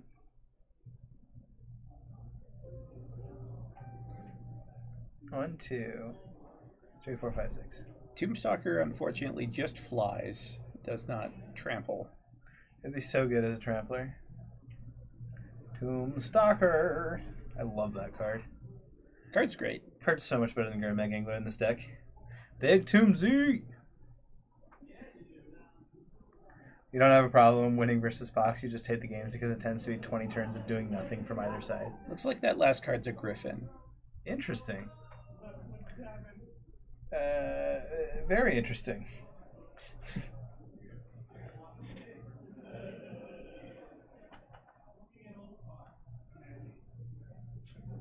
Okay. So Interesting. And Calvin gets a Baleful Strix of his own in there. Looks like he's going to put Land Ponder back on top, leaving a Forcible in his hand. You know, I really don't like that Forcible art, and that's the Forcible art that I have online.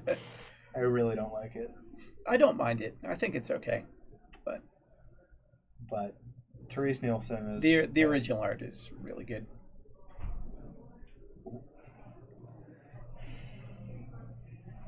Right, down goes Bird's Paradise. It confuses me immensely. It just... Some of Les's play patterns this game confuse me immensely. But I know the deck differently than him. Right. Well, you know, Having like 3 years of experience playing Legacy Food Chain really changes the way that you interact with other players and Calvin. And Calvin knows the deck better than Les does, which Sure. is unfortunate for Les. so here comes Manipulate Fate. The best card ever. That's getting forced. Yeah, that makes sense. And that's going to get... Okay, so it was, it was a a Spell Spell Pierce. Pierce. Interesting. That was excellent. Yeah, so Les Okay. just got him. He got him good there. cool. That's real good. So it was not a Griffin. I was wrong. You were wrong, sir. Griffins are one of those that they're like that artwork you don't see on many cards. Very true. Even though you can't really tell that it's a Griffin until you look really closely. I just saw a flash in the darker... yeah, the darker outline. The darker with, like, outline. The water and stuff. Yep. Well, and especially with the Tombstalker going back and forth. Yeah. That was hard to tell. And now it makes sense why you got rid of the Bird's Paradise. Yeah, that makes sense. Because otherwise I was like, why would you get Why would you do that? your Yeah, fourth yeah. mana? Yeah. Make sure you draw your card. There you There go. he is. It's not a land. So I hope it's a food chain, because that would just make me laugh so hard. if it is a food chain, I feel like Les becomes a pretty strong favorite. Yep, it's a Birds. Okay, what'd you get here? So if this is... Okay. Yep, it's just a 3/3. We're going to let Calvin eat his life total up. Only bad players go to time with miracles. True. So Liliana is still able to keep ticking up. Might be able to Eliminate some of the cards going into hand. choose like a lands versus pile. Like lands versus creatures or something like that as Yeah. a split. That would be unfortunate. Okay, Callan sees off of his ponder Baleful Strix.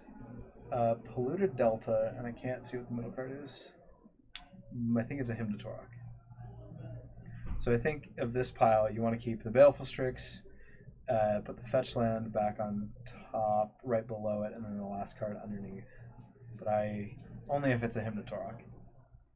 Right.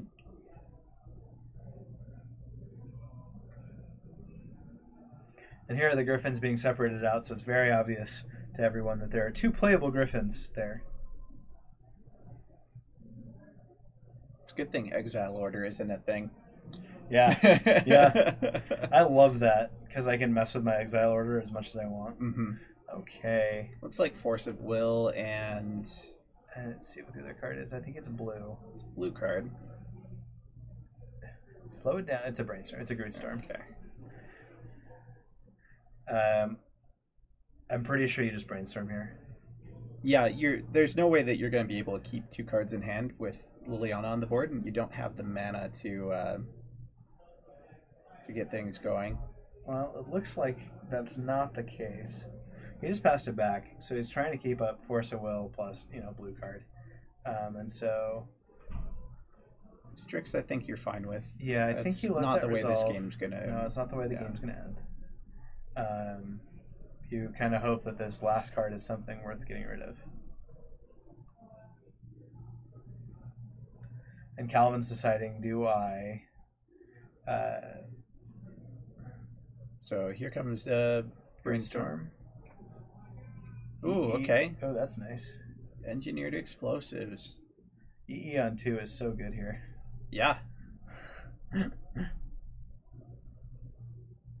Oh, but I mean, you can't pop it. So EE on 0 to get rid of the tokens potentially. Is that a... Can't tell what the other cards are.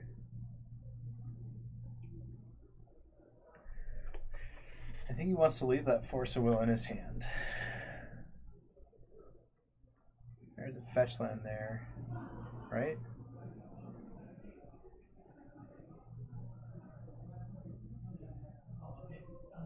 So... Oh, this is in response to the Baleful okay. Strix. So, Force Pitch Griffin. Okay. Okay. You have to imagine E's on top. Yeah. That would make a lot of sense to me. Followed up by Fetchland? Sacrifice a creature. I think if you're less, you're alright with that. That goes to your That graveyard goes list. to graveyard. Goes to your graveyard list.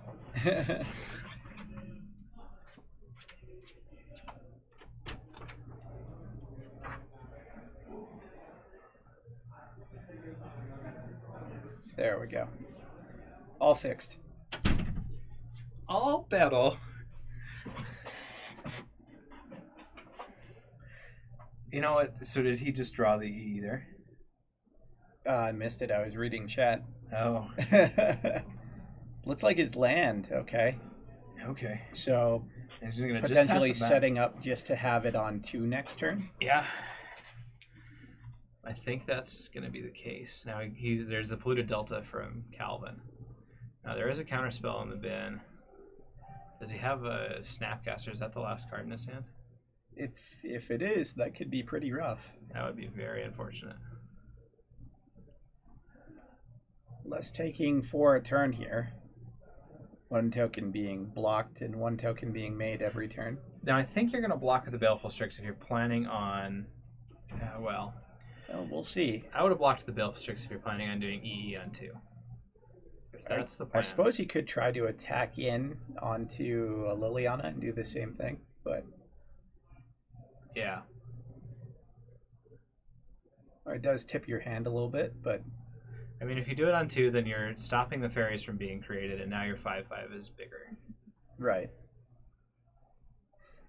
So, ideally...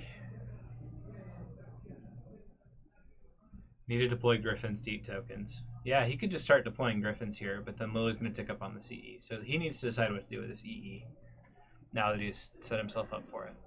Yeah.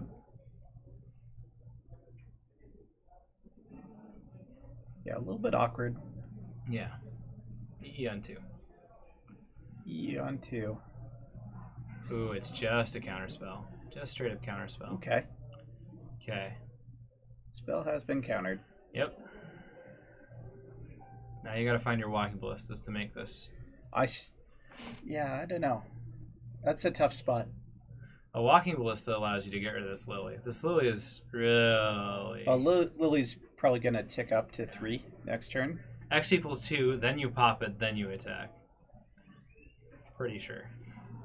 I could see an argument for attacking first before even playing it. Yeah. But like you offer the trade of like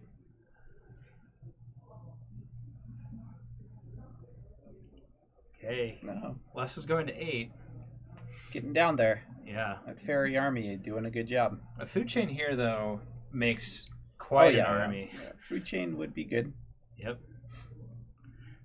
That gives him 3 more flyers. Food chain's probably really hard to deal with. Best draw. Yeah. Second best would probably be Ballista. Yeah. Probably. I don't have G-Charm in the deck, but there is a Toxic Deluge. A Toxic Deluge would also be excellent here. Yep, Deluge should be really good. This Toxic Deluge says, hey look, those are nice 1/1s you got there. Bye-bye Liliana. Yep. Now your 1/1 a turn is not going to be nearly as good as my 5/5. I will abyss you every turn and you'll lose a life. Yeah. He's going to pop a Griffin into play and then pass it back. Well, still waiting to see what happens. Les could still pull this off. There are some cards that could make that happen. Yeah, he's not out of it. Yeah. That's what's really fortunate about it is Calvin is slowly killing himself. Now that's annoying. So you're mag. But it's not it's not without its own drawbacks. Les has ways around that. So there's 5 attacking in. You're gonna block 2 of them, take 3. Yep. And then you're kind of at a do or die point. This might be the turn where you block with the Baleful Strix. The Baleful Strix.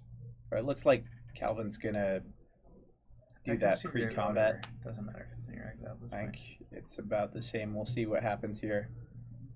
6 coming in. 5 coming in. Okay. Still going to take 3. Okay. So this works out to be about the same. I think if you're less, you're okay blocking the Baleful Strix if it attacks. Yeah, I agree. Calvin's counting up for next turn to see, okay, how much do I need if I get this whatever it is, it's lethal next turn. Yeah. Whether the Baleful Strix goes in or not, it's lethal next turn. Looks like that's going to be the way it goes. So 2 get blocked. No. No, he was thinking about not attacking with 2 of them. Okay. He's counting out for the Ballista. He says, okay, if the Ballista comes down and I can't and the Liliana and he's. Oh, Calvin. Okay, so it looks like their time has ended. Yeah, well. So I guess we'll see where they're at. There's a brainstorm. Okay, you got to lead with this brainstorm, Les. You need to find your food chain. Bad card design is bad. Come on, Les, just brainstorm. You know that it's the right choice. You know you have to do it. This is do or die. I'm gonna will it into you. Okay, there we go. Good. Good job, Les. So brainstorm. Let's see what we get. Didn't look like much. That looks like 3 lands to me. That looks like 3 lands to me as well. Should have a bit more time. Okay. Yeah, time's not going to be timer's exact for sure. Our timer's off by a little bit. Yeah. All right, so there's land. Here comes another Griffin, and Les going to pass the turn back, and I believe he's dead. That's exactly lethal on Calvin's side. Yeah. Ancestral Vision. Yep, that is exactly what Ancestral Vision is. Yeah, for sure. Feels way bad. less than good, certainly. I got 3 blockers, and you've got just enough attackers. Yep. kind of a rough go of it there for Les. Yep. Yeah.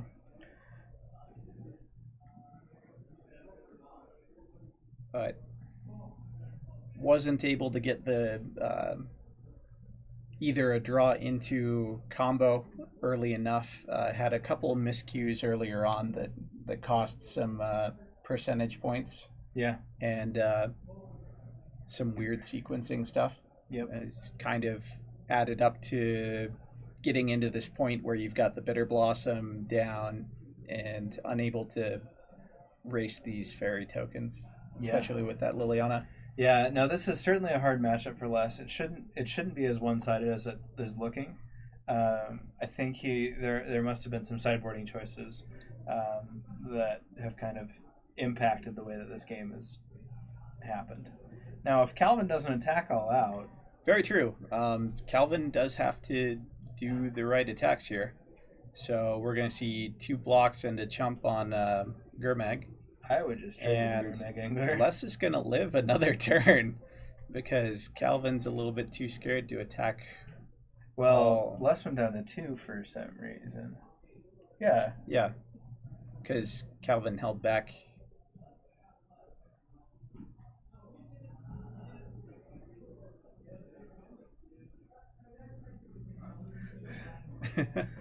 Okay, cool. Calvin, you get a redraw.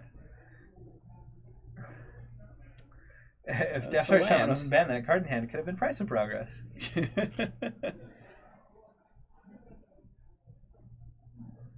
All right, so that's going to do it. Yeah. So kind of an awkward finish, but same result. Yeah. Getting that pinning though earlier. I mean, that Trinket, if the Trinket Mage, if he would have left the blue up for Flusterstorm when the Trinket Mage was cast. Sure, yeah. Oh, there's lots of different things that could have happened to make that match go in a slightly different way. And even just like in those later turns, if Les draws something other than 3 lands off of that Brainstorm, you could see a very different result. Certainly. So, if a Toxic Deluge is one of those cards, you're like, oops, the game? And that successfully wasted 20 minutes. Yeah. That forced him and then forced back was kind of rough. Yeah. Really, really threatened how much he was able to do. And Grixis did a little bit better job of coming back from the Hellbent stage. Yeah. So 2 rounds in the books. What matchup would you like to see next round? What matchup would I like to see? Yeah.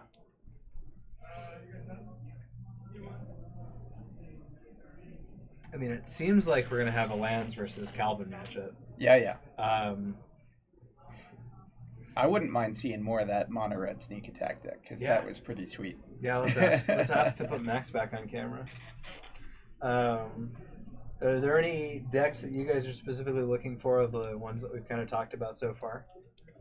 Yeah, chat, let us know if there's a specific deck that's in the room that you wouldn't mind seeing on our feature match tables. We can try and make that happen maybe. Sometimes we can, sometimes we can't. I'll go out and say it to them so that it actually happens this time. Okay. That's a thing that frequently happens. Yeah.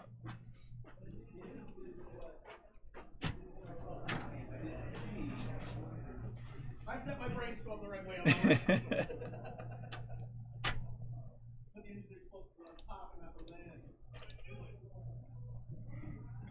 So Les outside the door is kind of bemoaning his brainstorm. And laughing about it.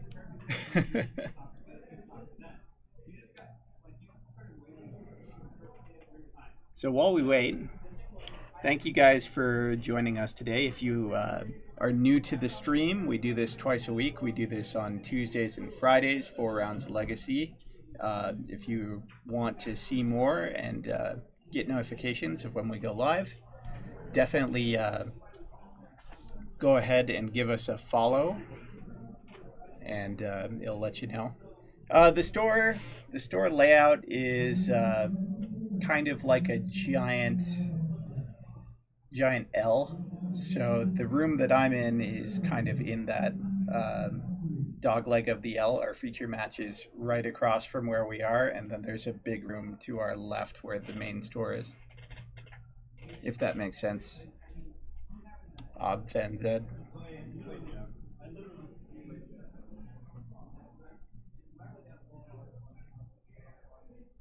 Well, it looks like we're getting pairings up, and hopefully Brian's done his magic, and we'll see what we got.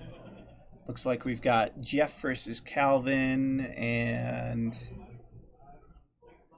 Paul versus Bryce. So it'd be... Okay, so we've got Lands versus Eureka Fit. And Death and Taxes versus Grixis.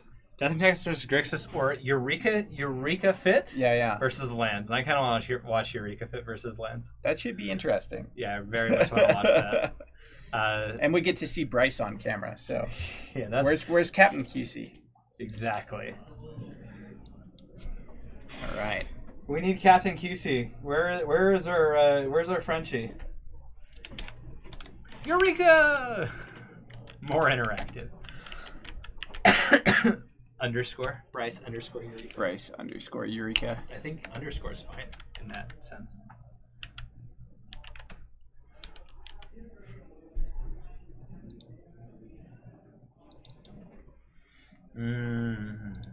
All right. So I'll switch over to there. We've got... Les is no longer on camera. It's Jeff on Death in Texas.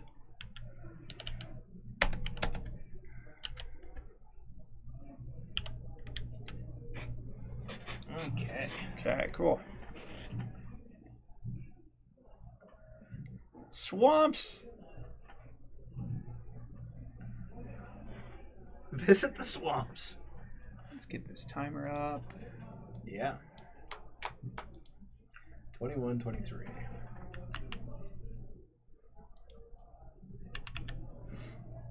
Our rounds are going, I mean, they're pretty much ending right at time. That's good. Yeah. Yeah, let's see. So this is round 3, ends at 9:30, and we should be done just after 10. Things are moving at a really fast pace, which is nice. Very nice. Yeah, it's good to see. Yeah. Legacy is wonderful. Thank you, Legacy. Thank you, Legacy, for being a format that's enjoyable to cast. Oh, yeah. Such an awesome game. Awesome format. Agreed. Wholeheartedly agreed. So I'd have to think that Bryce is pretty heavily favored here. If he is able to land... I'm assuming he's playing 8 Rectors. Yes. 6 7, main deck. Yeah. And then 2 sideboard. Wish, yeah. Yep, the full Wish package. Definitely. And the 4 Eurekas. So like cards like Overwhelming Splendor are just very Overwhelming hard Splendor to deal with. and Ugin, the Spirit Yeah. Dragon, are excellent in this sort of matchup. Mm-hmm.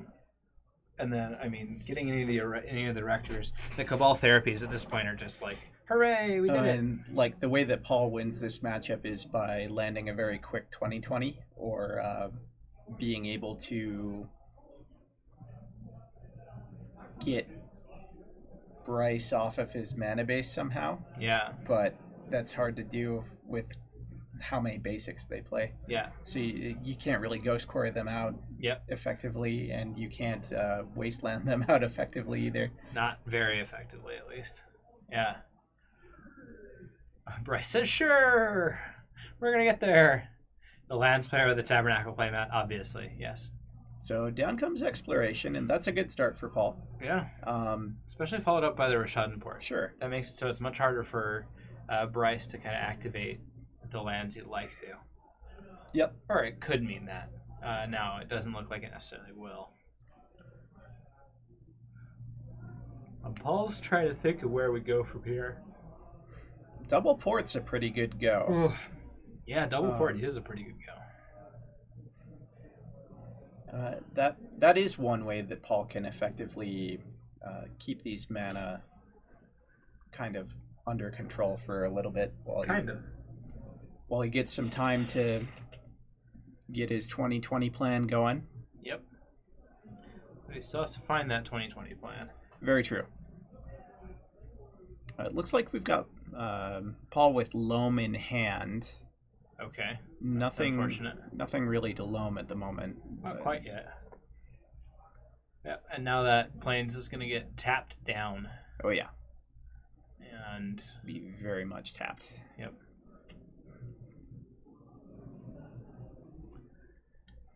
Yep. Lands player with Tabernacle Met. Makes a lot of Bryce sense. has to visit the swamps playing. Resurrect old friendships. You know nothing about that. I don't. You know everything about that. I do. All the things about resurrecting. I can't quite see what Bryce is working with. It looked kind of land heavy. Yeah. A little bit unsure as well. From his start, it looked like maybe he was trying to set up a turn where he would... Well, Paul is on triple port now. Yeah, it's a lot of ports. Yeah. That's one way to do it. And the mana to activate them, so... Let's see some ports.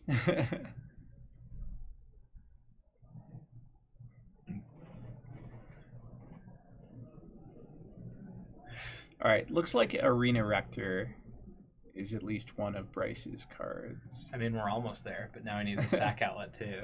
Yeah. Bryce is deciding, okay, do I fetch with this now? Or do I just let it get tapped down? Looks like he's going to let it get tapped down. I think that's fine. And a Riftstone Portal! It's all the ports. He's at 4 port. 4 ports. All. Port all. All ports. Zing! All right, so here's half of the combo coming down for Paul in the form of Dark Depths. Passes turn, and I would expect we're going to see some more port activations here. So the first one's on the Verdant Catacombs, which gets cracked in response. Makes a lot of sense to me. This is giving me flashbacks to GP Seattle 2017 round 1. Uh-oh. I played Charlotte's Bug versus Lands, and he had 3 ports in play at one point, and I was just like, why? Why do I even with this anymore? Getting a little shell-shocked. I'm very triggered right now. Mm. Very, very triggered. Well, the good news for Bryce is he does have more lands to play, and eventually there will not be enough ports to port down everything. But there may or may not be... Okay, so Evolutionary Leap coming down. So if Paul, for some reason, taps out all of his ports and allows Bryce to play this Arena Rector and sack it to the Evolutionary Leap, we could see something happen. Well, if Bryce just so much as has a Veteran Explorer, I believe he has another green source in hand, and if he is able to get that Explorer in play, he might actually be able to make something happen. Exactly. All right, so Dredging nothing. Well, setting it up to dredge, but Exactly. The very lonely loam in the graveyard. Yep, and you can tap down your other green source. Okay. That makes sense. Time to get a Veteran Explorer. Come on, Bryce. We believe in you. Can't fight the power. Bryce thinking about things here. Thinking about whether or not a land comes out of this turn. Or what Okay, land. so here's Scrubland. So he might not have another green. Lingering Souls is the play. No, he's asking for the spirit tokens. And it looks like Les has the spirit tokens. Looked like Bryce might have a Eureka in hand as well. Ooh. Ooh, that's a fun card. With those green sources being continually tapped down, we'll see what happens. These spirit tokens are going to do a decent amount of work, though, as they will buy at least 2 turns worth of blocks on a 2020 if that ever happens. Well, it may also be the case that we, in response to a port thing, we use one of the spirit tokens because we can get Sure, yeah, another yeah. one back. You can do that too. Yeah. Yeah. and find some more, being able to find a little bit more. Okay, so Tabernacle entering the battlefield on Paul's side. We'll see what happens here. I think that makes it a lot more likely that Bryce wants to leap at least one of these, but we'll see. He starts off by paying for the tokens. Yeah, that makes sense. Yep. And we're gonna see port. No, we're just gonna see him. It looks like they're staying. And second port activation, I'm assuming, is on the green. Yep. It's possible that Bryce is also just floating mana here as well. It could be. We're still obviously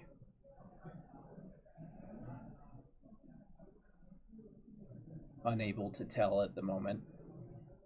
Okay. It looks like he's just letting it go. Okay.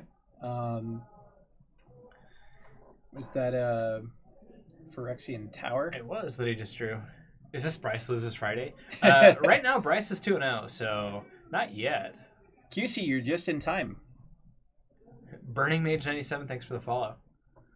We were calling for you, QC. You weren't here at the beginning of the round, so we know that ESP doesn't work. Well, it's got to work somehow because here he is. He did show up. Bryce You're is right. on camera. You're right. The world it's coming together. It's gonna work out. All right, so plays the tower and passes.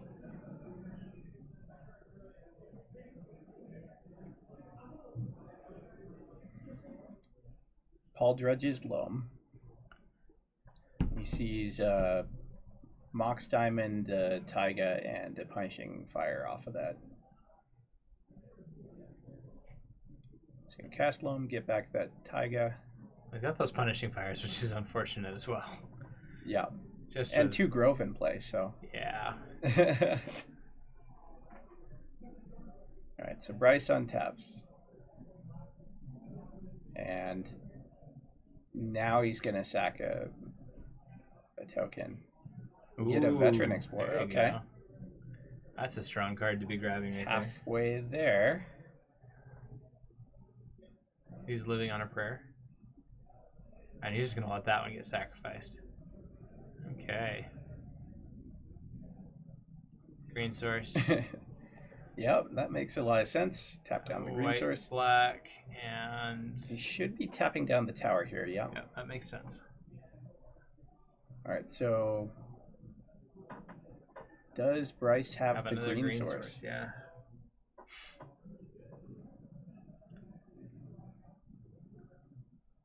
I don't see him playing it right away, so he might not. I feel like it'd be something that you'd definitely run out if you had it. Yeah, you definitely just slam it. So Bryce might be considering flashing back Lingering Souls. I don't know if I love that line because, well, I don't know. This is just a really tough spot. When Paul gets all or 3 of his 4 Rashadan boards, you can tell that something is less than fun. Well, we're going to just drain and gain. Okay. Drain and gain. So...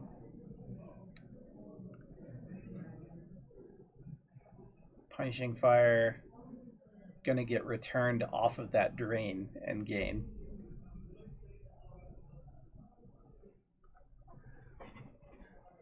Unfortunate. Some more dredge action. Well, that's those are cards. None of them are Thespian stage. Very true. That's another Dark Depths, another Grove of the Burn Willows, and a Barbarian Ring. Yeah. And he's just going to grab 2 of the 3. He doesn't want the other Dark Depths. And he can play those 2. Well, I know why. He wants to get Threshold for this Barbarian Ring. Does that do much? He just wants it. We don't have to make a judgment on whether or not it does much. All right, so port activations coming in. Green sources being tapped down. Have to assume tower is the other thing that's going to be tapped down here. Yeah. Yep. Makes sense. All of those And things make sense. Bryce is still in a find a green source. That is not a green source. It's a Cabal therapy. It's Cabal therapy. I mean, he can take the life from the one that's in Paul's hand. Less than ideal, I believe, would be the way to describe that. He wants. It is a sack outlet later, so Yeah. that is something that could be of value. But Bryce is just going to pass the turn here. Okay.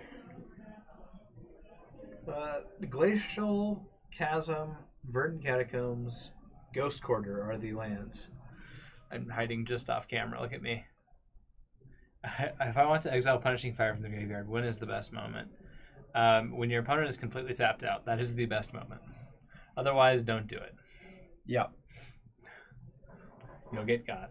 Oh, I guess that was other moment is when they tap their Grove and put the ability on the stack. ability on the stack. As long as they don't have a second untapped. As long as they don't have another way, that's hence why I'm saying when your opponent is tapped out. Yeah. All their copies of Grove of the Burn Willow and or green sources must be tapped. Yeah. Because if they crop rotation Yeah. and get another Grove of the Burn Willows, you're going to feel very sad. Very true. It's going to be disappointing. Otherwise, you will be punished. In the fires of terrible, terrible puns. Yep. All right, so similar thing going on here, except one tap gets to be different because no green source. You know, as soon as Bryce gets an Overwhelming Splendor into play, the game is over. Yeah. Yep. Literally, once that happens, the game is over because you can no It's longer kind of tap down. interesting. I wonder what basic land package Bryce is playing, He's probably on the 4-2-2. because he didn't. Get a forest. Yeah. I don't know. He might the just be answer. saving it though. Like he might recognize that it's better to have a forest in his deck, but he has more access to it with like fetch lands and the like. Let it get Ghost Quarter. Yeah. I agree. Or saving it for veteran explorer type things. Yep. Still mana off from being able to cast anything of value and Bryce is just like, okay, I'm done. yeah, so that's gonna be the game. The puns are horrible. The puns are great. Carrion Lich. You feed on dead things. You are a dead thing that feeds on dead things. This looks like a very intense game one. But There's a lot of stuff going on. Well, 2 Vile in play. And then Liliana the Last Hope and a Gurmag Angler on Calvin's side. So there's not that much going on. But it looks like Calvin's solidly in the driver's seat over there. This is correct. I know it's correct. Fact. A+.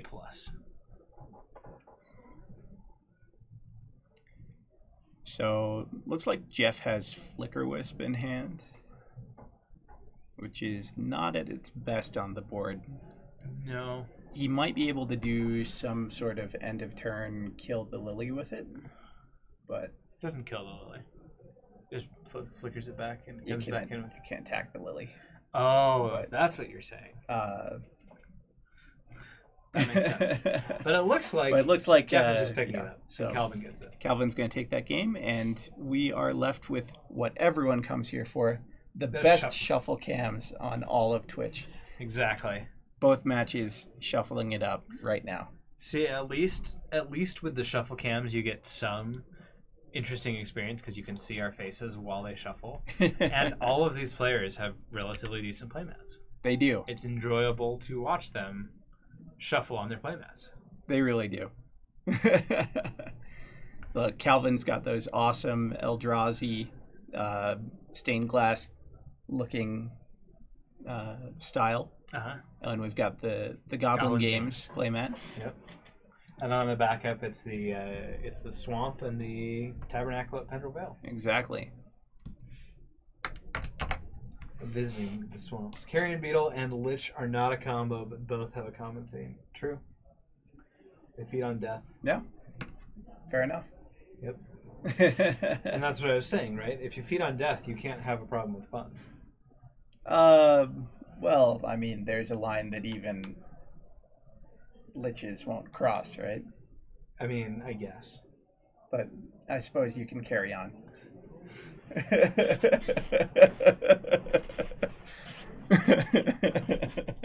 Got him! That was so good. I'm glad. So Bryce is coming back to be a full-time Tuesday caster. Great. So we'll have that once again, and he's gonna be working on some more community outreach and kind of expanding us. Awesome. And shout out to Bryce and shout his out to Bryce. amazing altars as well. And his excellent altars, Yeah. but also just his wonderful casting nature, full of puns. Oh yeah. He's puntastic. It's all fun and games until someone loses an eye. You're right. Very much so. Well, they're still shuffling. Everybody's still shuffling. No, Calvin's done shuffling. And Wow. Bryce is just starting to shuffle, and Jeff is continuing to sideboard. And Paul has just picked up his deck to begin shuffling. All right. Bryce is done shuffling. These guys look closer. They do. And that's the match I want to be watching anyways, let's be honest.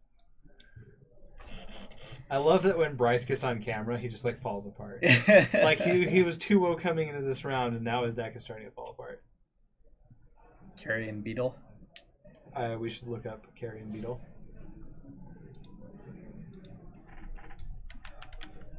That's what I say when I wasteland my opponent's Eye of it again.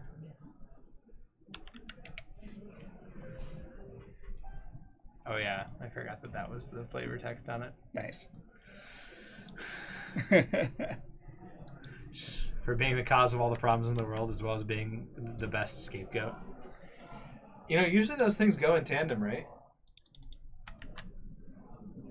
So everyone in chat can see Carrion Beetles. It's all fun and games until someone loses an eye. All right, off to the races here. Veteran Explorer, turn 1. Things looking a little bit better for Bryce already. Significantly. Significantly. He already has one more combo piece in play than he did. Than he did last game. I guess he had one combo piece in play last game, but One that does a little bit more in these sorts of situations. all right. So I think this is going to be a life from the low. yeah, Paul doing some weird sequencing there, but it's all good. It's all happening. Yep. It exists. This is magic. Paul also needs to update his sleeves. He has a bunch of store credit and yet has some of the nastiest sleeves. It's like, bro. Maybe he just wants to be more in touch with, like, I don't know, the dirt, like the ground, the lands. I don't know. Maybe.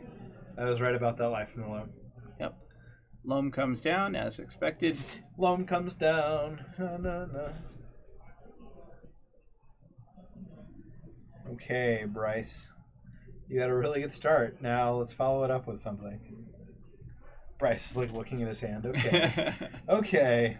So from Bryce, what you'd really want to see here is you'd want to see Cabal therapy, Cabal naming therapy. crop rotation. Yeah. That's what I want to see. Yep. Actually, you could name surgical if you were scared of that or something. Yeah, you could. Uh, I don't what- think what many else- Lens players play surgical. what should he be scared of, really? Not a ton at this point. Like, No. we see Paul has Sphere in hand, but that'd be a heck of a name. Blind, I think. Like, Yeah, I think naming crop rotation blind is a little bit stronger. Okay, so here we have Living Wish. Yeah. That's good. I think Get this that is going to going. give us a Phyrexian Tower. Yep, that's what I was going to say. Yeah, sure. And then he must have some sort of thing in hand for it. Now, So he can still kind of go off next turn. yes. Now, you want to...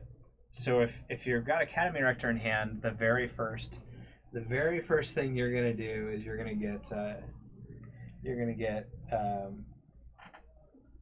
what's that called? Overwhelming Dovescape. Splendor. Dovescape. Yeah, so the Crossing Grip can't get rid of your Overwhelming Splendor, and then go from there. Sure. Makes sense. Otherwise, so this is an So exploration. if it's an Arena Rector, Which one do you get? I think my vote would be for Nicol Bolas because Okay. the ult is pretty good. Yeah. right? And then the tick up still gets the So here's a sphere. an exile out of hand. I was thinking Karn Liberated because I really like that. Karn would be good. Any of the planeswalkers that ticks up for a lot and does something kind of devastating to Paul, like exiling Yeah. cards out of his hand. An Ugin would be fine as well. True, because you get the shock. Yeah, and the ult is Static fine. Orb. Yeah. Who would be getting Static Orb? Sphere of Resistance is the card in play. Yeah, it's not a Static Orb. Not That is a Static Sphere of Orb. Resistance. It is spherical, like a globe. Although it is kind of staticky looking at it. Yeah. Hey, So- Kyre. How goes?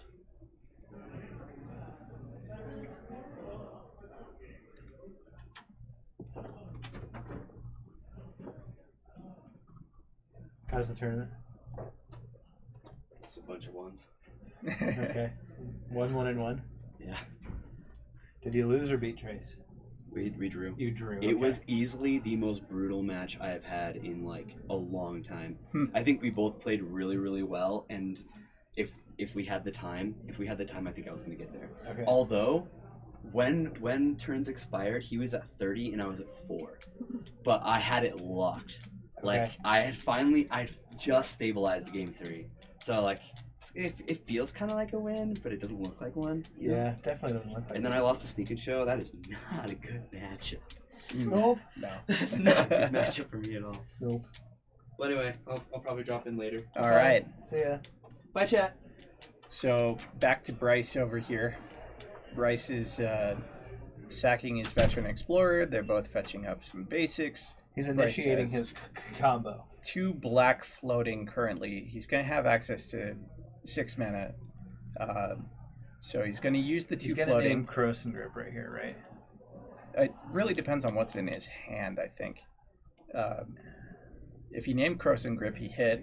If he named Gamble, he hit as well. Yeah, but he Doesn't look like he named either of those. 1 black floating. Nope, no black floating. Sphere of gonna write down Resistance. what's here. unlock. Oh, you're right. Sphere Resistance does take care of that.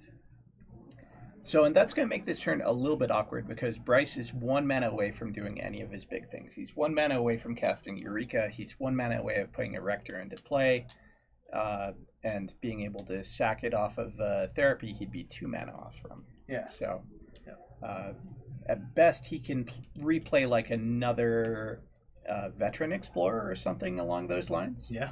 And then he could flashback Therapy. So I think probably my favorite thing that he could do would be to play a.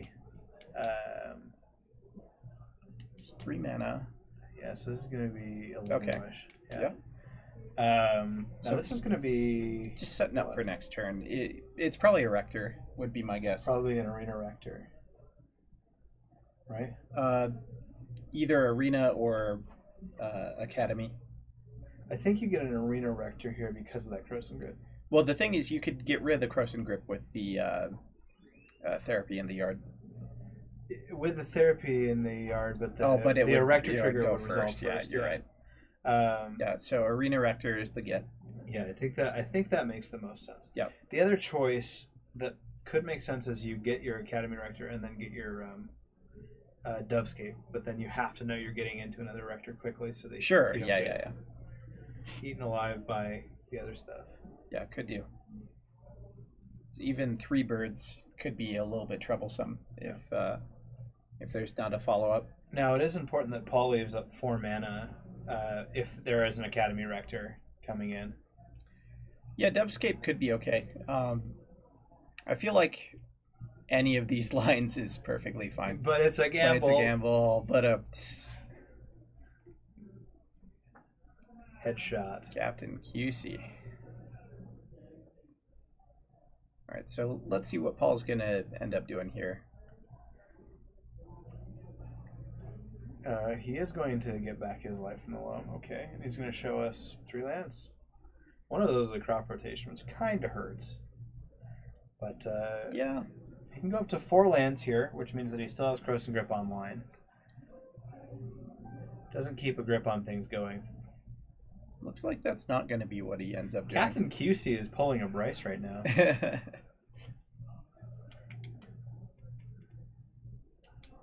Okay, 2 lands coming down for Paul. Which 2 lands are you going to choose, Paul? Paolo, Polly, Paultastic, Stage Maleficent to Paul. and a Verdant Catacombs. Passes the turn. Okay. All right, so Bryce needs. What does Bryce need? Does he need another land? Yeah. 1 more land. His tower doesn't help here. Okay, Schadenport's going to tap down something anyways. Yeah. So he needs a land regardless. Yeah, he's going to have to wait another turn. Yeah, but I think it makes sense to play it out if he has the other You definitely would. Yeah. You're not pulling a Bryce, come on. You're pulling a Captain QC, is that what's going on? Okay, fetch land, perfect. This is the start that we all wanted. This is the greatest show.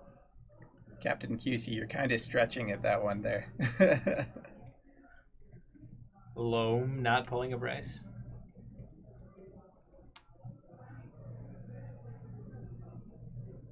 All right, so here comes Choices, Arena choices, Rector choices. would be. Well, he has the Eureka. So he could just try to Eureka out a bunch of. So he get literally, but he has to worry what's in Paul's hand. He knows most of what's in Paul's hand. Yeah. Oh, yeah, that's true. He does. He knows everything that's in Paul's hand. I think this Arena Rector is correct. Because this is going to let him, next turn, get a big Planeswalker. Yep. I like that. And start kind of eating away. Most of the Planeswalkers in his deck are not very easy for Paul to deal with, especially with their tick-ups. Or, he ticks down and he starts exiling very important pieces of what's in play for Paul. So, step 1 for Paul is probably getting a Wasteland to get rid of the tower. Yep. And then finding a way to exile this Arena Rector. I don't even know if he has something to do that. I don't know either. Another exploration.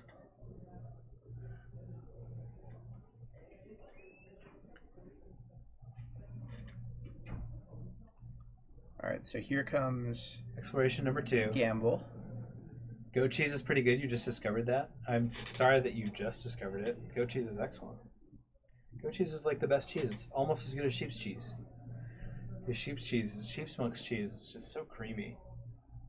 Ugh. I mean, cheese is pretty good. Cheese in general, yeah. Yeah. Any kind of cheese. All the cheeses. Cheese is pretty good. Not gonna lie. 10 out of 10 would eat cheese. Mm-hmm. All right, so here comes the gamble. Let's see what goes to the yard. Let's play a game.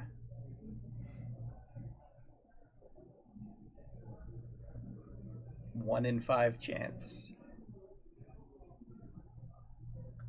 D10. And okay, looks like Whatever Paul picked up, he gets to keep. I think it's looks like a crop rotation. Okay. Yeah. Those are strong magics. Oh, for Bajukabak. Yeah, that's definitely an exile. Okay. So Paul's got the answer.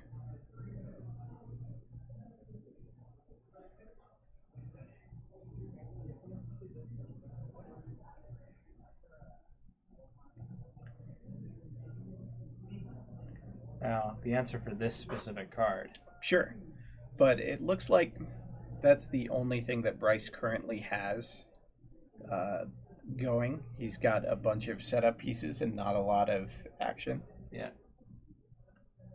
Do you think Bryce uses the Cabal therapy to get rid of that? To get rid of the Croson Grip?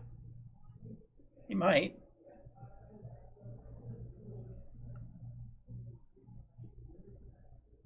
Bryce taking a look at his hand once again, just making sure that everything makes sense. I mean, the other thing he could do is he could sacrifice the Arena Rector using the tower, use it to play the Liliana And start ticking up. and start ticking up, sort of forcing the action a little bit. Here comes crop rotation. And I don't know.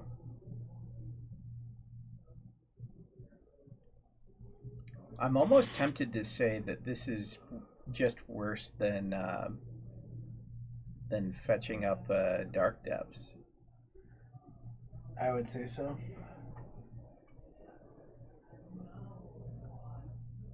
I mean, this one time you get to stop the Arena Rector, and if you can waste on your own Bajuka Bog, you can kind of have a. Maybe he's scared that Bryce can get something that stops the attack. I'm not sure what. Oh, interesting. What that it would actually be. just is. So the Dark okay, Depths. so Paul agrees. He's gonna get the Dark Depths. Weird timing. I think he must have come to that conclusion at about the same time that I did there. Yeah. I think if Bryce has it, he gets a Karn liberated and exiles Yes. the Dark Depths. Yeah. So if he has it, And And if he exiles the Dark Depths, then Paul has to do it. Yeah, yeah. Liliana is to sacrifice the token. Interesting. Can that exile a permanent? I believe it. Or is it destroy gains, target permanent? it destroys target permanent, or gains control of target creature. So it might be non-creature permanent. Let's look it up. Yeah. That's just Nickel B, the Planeswalker. Yeah. Right? No, it's Nickel Bolas, one word comma.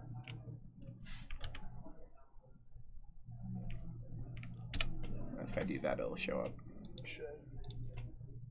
It'll give us. Yep. Nicol Bolas Planeswalker, +3, destroy target non-creature permanent. -2, gain control of target creature. So he is able to destroy. Looks like he's going after the Thespian stage. Yep. Stage is going to copy Dark Depths. Yep. He's going to sack it, make it 20/20, and then the problem here is that so he does have a second black source. Yeah, the third black source in this case. Third black source. Yeah, I was thinking about that when you tapped his black source. You're getting deja vu with all these Bolas. Yeah. There's a lot of the Bolas is. The line is Karn killed the Dark Depths, use Lily to make him sack. Yep. Well, we use Bolas. It's the same. The 20/20 is gone for a turn. We do know that Paul has Loam and Exploration, so they'll be back. But Bryce, Bryce right now has a Surgical Extraction in his hand. Oh, okay. So that's a what he's, thing. That's what he's doing. Yeah. Paul is tapped out. Okay. That's So a thing. He's paying 2 life in that, and he can get rid of the Dark Depths right here. That's pretty brutal. Or the life from the loam. I think he might pick life from the loam at this point. Paul could scoop to that. I Yep. think he will. So there you go. Bryce takes a game. It's really And, hard to beat a Nicol Bolas when you don't have a 20/20. Yeah. So Wow. Bryce able to find the line. That was like spot on. Yeah. Not grabbing. So that was the case where not grabbing the Bajuka Bog was incorrect. Yeah, I that's think. really interesting. Is that maybe in that specific situation, the Bajuka Bog was the get. Yeah. Even though it seemed like it definitely wasn't, but Yeah, not allowing Bryce to get that So much actually- advantage. actually no, I think it's wrong. I believe that Dark Depths is the get, but the timing was wrong. He has to wait for Bryce to make a move and decide what Planeswalker he wants, and then go from there. So if he grabs it, then you use a different plan. If you don't, then whatever. But Yeah, you exactly. do lose the ability to It looks like interact with Calvin won theirs. That's what it looks like. It looks like Jeff is kind of cleaning it slowly as though he may have lost it. So we're just going to continue to watch this shuffle cam as Bryce says, okay, let me make sure that my Living Wish package got de-sideboarded for this match.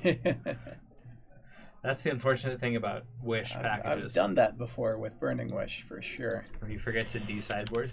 Yep. You're Or like, oh, sideboard this incorrectly by one card, and then Yeah. you go to search for that card. It And doesn't you're like, work. Oops.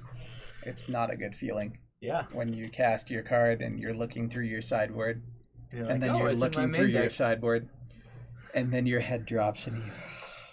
Now I have to grab something that's not what I needed right No. now. No good.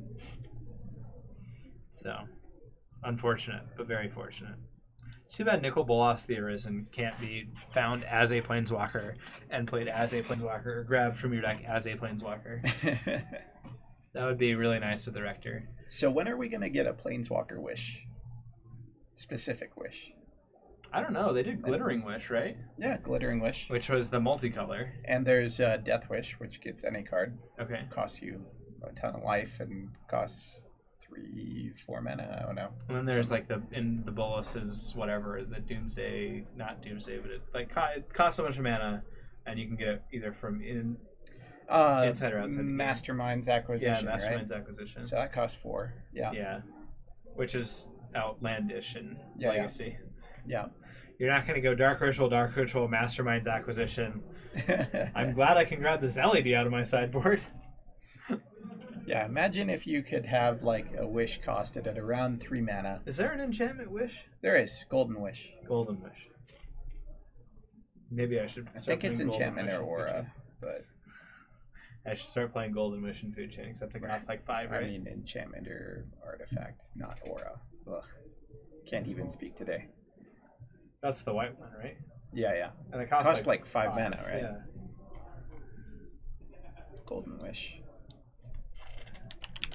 I need a 2 mana wish like the other ones. Yeah, artifact or Jeez. enchantment. It's so expensive. It was used in Bizarro Storm. Mastermind? Yeah. Golden Wish, Cunning Wish, Death Wish, Burning Wish, Living Wish.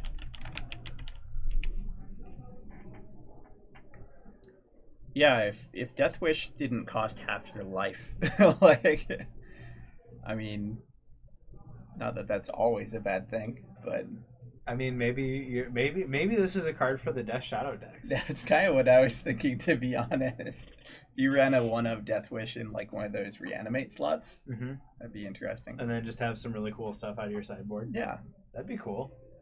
it's an interesting idea. 3 mana probably It pushes was in the set with Battle of Wits. It needed to be expensive. Yeah. Yeah, it wasn't that same block. All right, so underway over here, we've got some port action going on.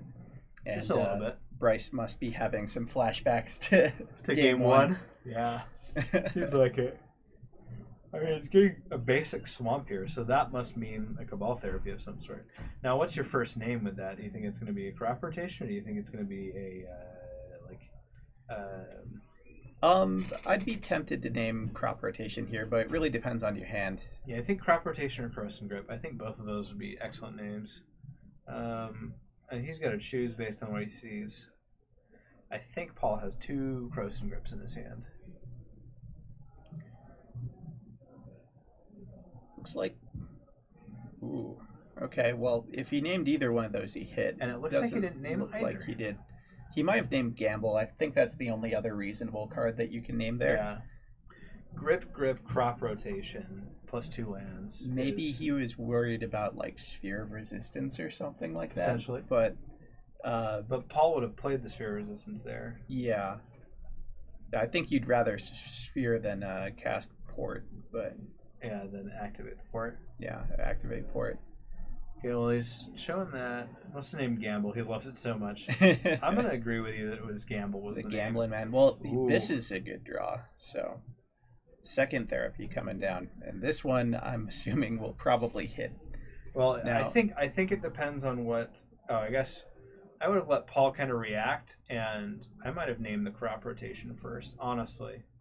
Yeah, because if that it- Verdant Catacombs, if he lets it resolve, If it you- resolves, yeah. yeah, you name crop rotation, and then. But maybe he needs the flashback. Well, he does have Rector potentially available next turn, so he maybe is thinking he'll go that way. But it's Potentially. Arena Rector, not Not Academy Rector, Academy which Rector. means that you don't need to get rid of those Corrosive Grips. yet necessarily. Right. Well, we know there's crop rotation in Thespian stage. It looked like Bryce had surgical in hand as well. Yeah. So the other thing that Bryce might be doing there by taking the Croson grips is trying to get Paul's hand down so that gamble becomes a lot less effective later on. And if he goes for like a gamble for life from the loan, then it helps turn on his surgical. Yeah.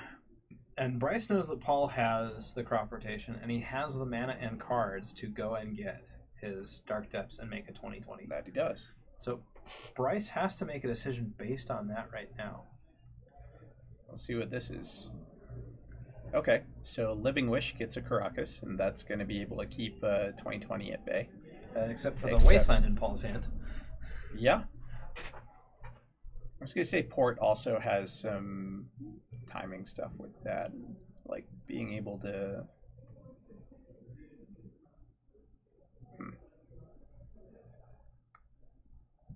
Let's see what happens.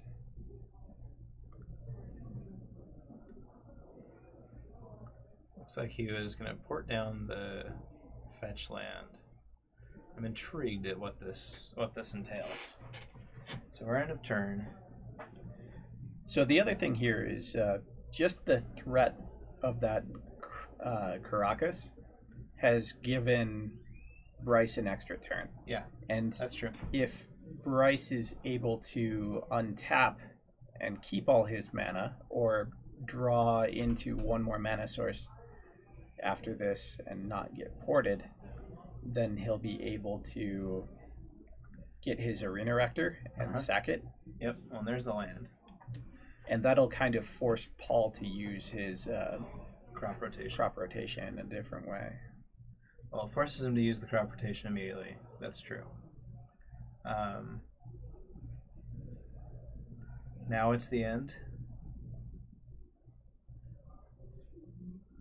I don't know what Bryce can do here without having Academy Rector, but then Paul can crop rotation for the Bajuka Bog.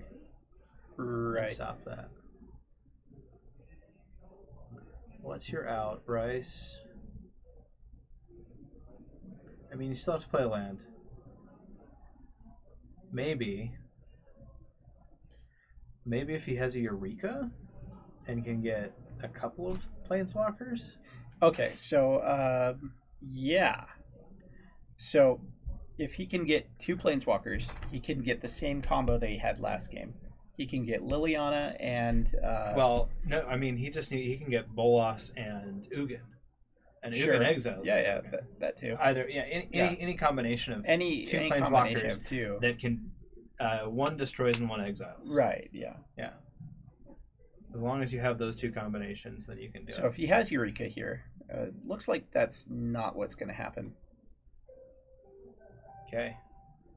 So Paul lets this go, okay, as he should.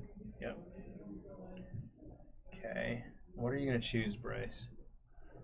He's pulled Bolas to the front for sure. Ugin. He looks at Ugin briefly. Doesn't think that that's the one. So it's going to be Bolas again. And okay. We have to see if this... We've missed the window where...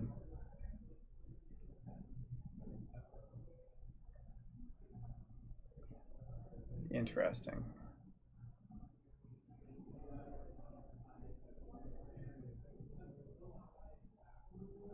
So I think what he does is says he destroys something else. But yeah, that's gonna be. If only he could get that second Rector out. Yeah, exactly. If he had the Eureka, if he would have named the crop rotation before, because he didn't have the Academy Rectors, he would have had it. That definitely ended and up. It comes down to that crop rotation being such a threat. So that's why I think when Paul doesn't respond and crop rotate immediately, you hit the crop rotation. I agree. And then you hit the Croson Grips on the flashback because you know you're coming in with Arena Rectors. Yep. So Bryce thinking about that Arena Academy Rector. Excuse me. I think you just kind of like got one tracked on the I have to get rid of this Croson Grip. I have to get more value for my spell, and it's like you're going to get more value by getting the crop rotation. Yeah. And then when you flash back this next Cabal Therapy. But I mean, we have the advantage of perfect information. perfect information. We're looking over the match from the bird's eye view, and so Yeah. we can kind of say, oh, this is how it should be. Exactly. Well, Paul gonna take that one, Yeah, and that means that Lands is probably in our finals, probably against Calvin on Grixis Control. and Captain QC gets what he wants, which is Bryce losing on camera, Yes. and Captain QC, you must be living right because you're getting everything you want. You've had goat cheese today. You've watched Bryce lose on camera. You've made some excellent puns. Like, it's going well. for sure. I'm gonna go and make sure that we get Mono Red Sneak Attack on camera. I could use some more Mono Red Sneak Attack. But definitely Paul once again. All right. Good Friday. Good Friday indeed. It's hard to have a bad Friday when there's legacy to be had.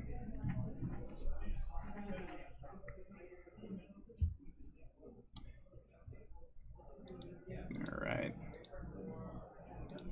So hopefully we can get that match sorted. We'll get things going.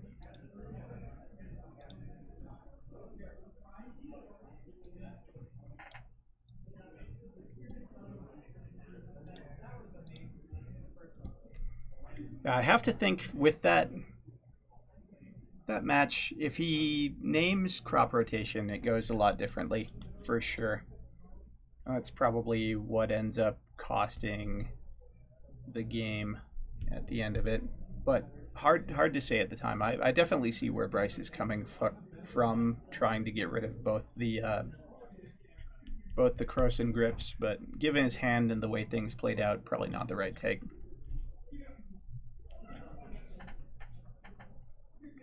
We didn't really get a chance to see much of the other match, Jeff versus Calvin, but it looked like Calvin took it in two straight games. We saw game one, Jeff really wasn't able to hold much of a board presence towards the end, as Liliana was able to keep the board in check. And game two, didn't really see it all, can't say.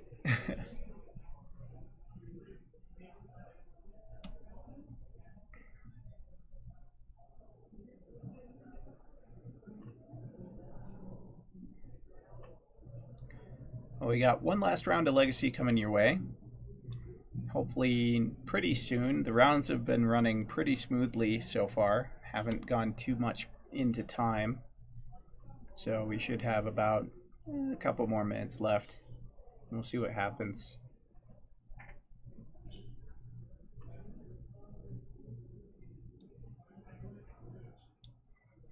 Looks like we're getting updates here.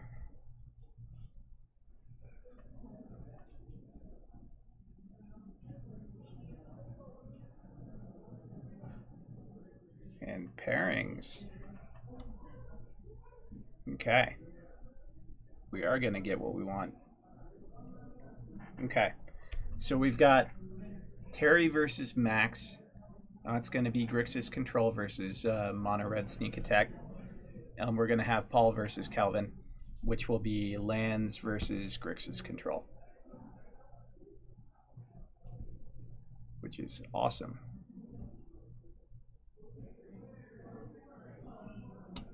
So as soon as the players switch up their seating and go to their spots, we'll get them on camera. We'll get going.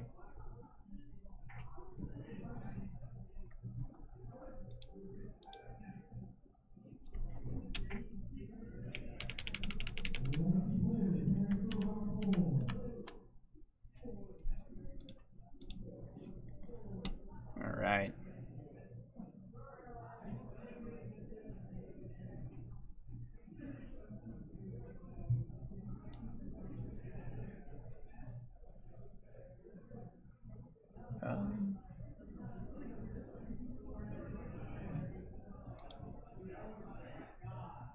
Cool. All right, so these guys are sitting down. Get that updated.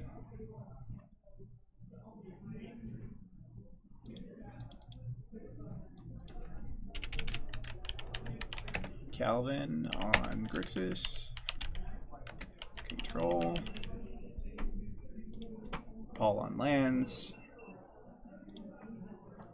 Then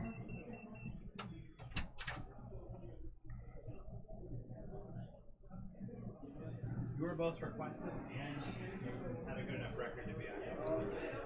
So I didn't have to make any changes. the match that we're gonna watch to start out. It's gonna be Max on mono red sneak.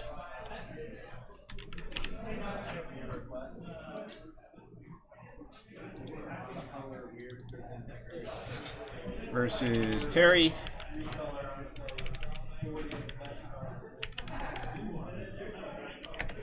on Grixis control.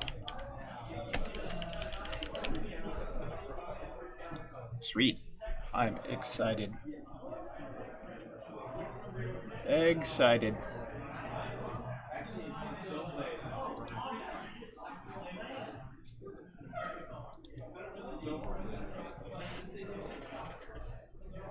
Who's ready for some more mono red sneak attack action? 'Cause I am.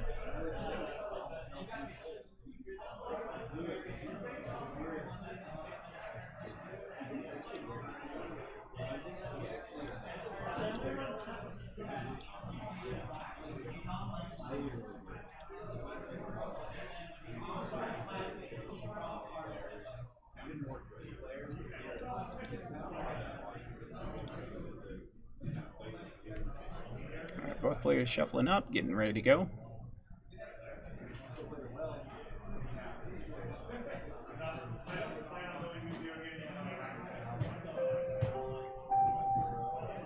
And here we go.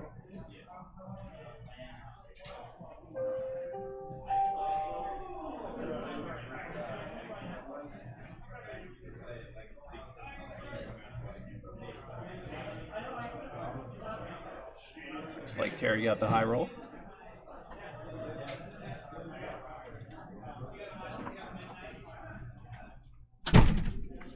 Sorry for the delay. It's all good. I was talking with Kyra and Bryce. They're like, why aren't we on camera? It's because we want Max on camera? Okay, fine. They're playing each other. Both 2-1. Well, I guess Kyra's 1-1-1, like he told us. Yeah. So Bryce is playing down. Gotcha. All right, so Terry We got a take reader. Good read at the card. What is this crappy card from Mercadian Masks? Drafting with those cards is so weird. I'd imagine, yeah. It's very good, but it's so weird. Haven't been able to do any drafts of that. We did it once. We Did we? drafted it. Well, the store did. Oh, I bought packs to do it. gotcha. It was It's a lot pretty of fun. sweet, Mercadian Masks block. The decks were terrible. Yeah. They were garbage. Utter and complete garbage. But it's so much fun. All right, so Terry fetches up an Underground Sea. Is a land. It makes red. Yep. It makes 2 red. It makes in 2 fact. red. 2 times. All right, so him to Torak. Pretty sweet art on that him.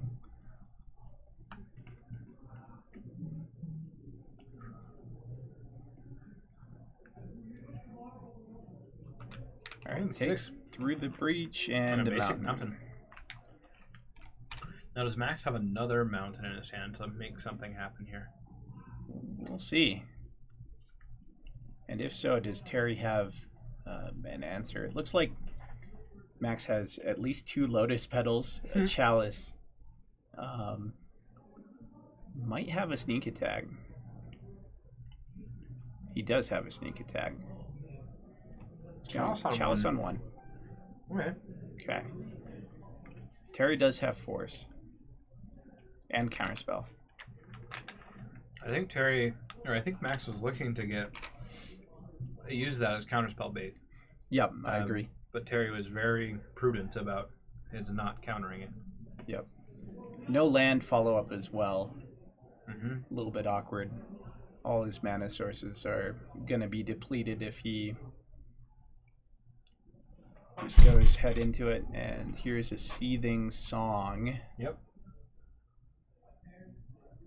And Terry allows that, and here's a sneak attack, and that's going to get countered. In a heartbeat. Not even Yep. not even a second consideration about that. He's like, nope. One red floating and passes the turn, and now things are looking really rough for Max. Oh yeah. He's got Emrakul in hand and one other card, and Terry's still got access to Counterspell, and I think he has a brainstorm in hand that's not going to be worth too much, but he also has there's a a call Colligan's command, so he doesn't even really care about those pesky artifacts on the board. No.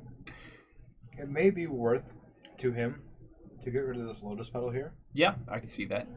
To completely take Max off of mana. You could easily do that and make him discard a card. Or it could be 2 plus destroy this Sure. Chalice so I can start playing brainstorms and such. Yep. Allowing him to gain some extra value. I think just Gurmag Angler here is a pretty strong one too. That is a spicy meatball. Is it worth it to him or to him? Why not both?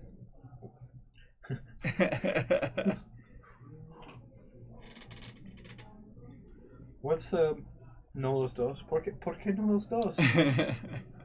Yeah! Alright, so here comes that Culligans.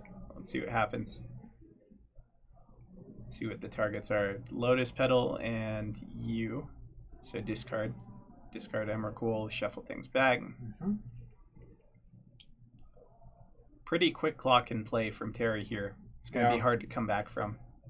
This is, I mean, it's really a 2-turn clock for Max. If Terry doesn't find another land with a Snapcaster Mage or another Qualigon's Command or a Lightning Bolt, or, you know, that's a lot of wars. Yeah. He's going to find one of them. For sure.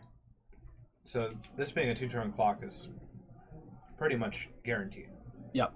And counterspell in case anything bad happens. So this game's looking pretty locked up. Yep. I think we can call it Terry.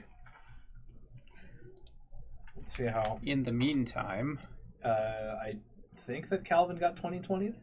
that would be a very quick game. So They are sideboarding. I would assume that they are, yeah.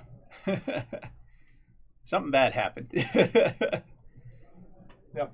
And there goes Max to pick up his cards. I'm going to go confirm with Paul that he won game 1. Cool. Well, we go back to the best shuffle cams in Magic. Oh, yeah. It's what everyone comes here for, the shuffle cams. So, both players shuffling up. Both matches shuffling up. That happened. Yeah. Yep. Yep. Okay. Calvin got 2020. Got 2020'd.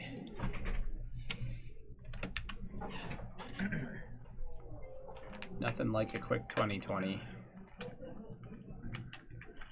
We should have a shirt that says got 20'd. Got 20'd. My opponent got 20'd. I think you need to reprint the Luxskill Deathrite shirt, except where Deathrite is, it says banned. That'd be funny. That'd be a fun follow-up. I could probably do that. But would it be like this, like kind of like a sensor sign, so the Deathrite's still like you can kind of see it around the outside, but like there's something like that, like maybe a sensor bar or something like that. banned. Luxskill banned. Yeah, there was the luck, and then you cross out skill, and then say chalice. The third one.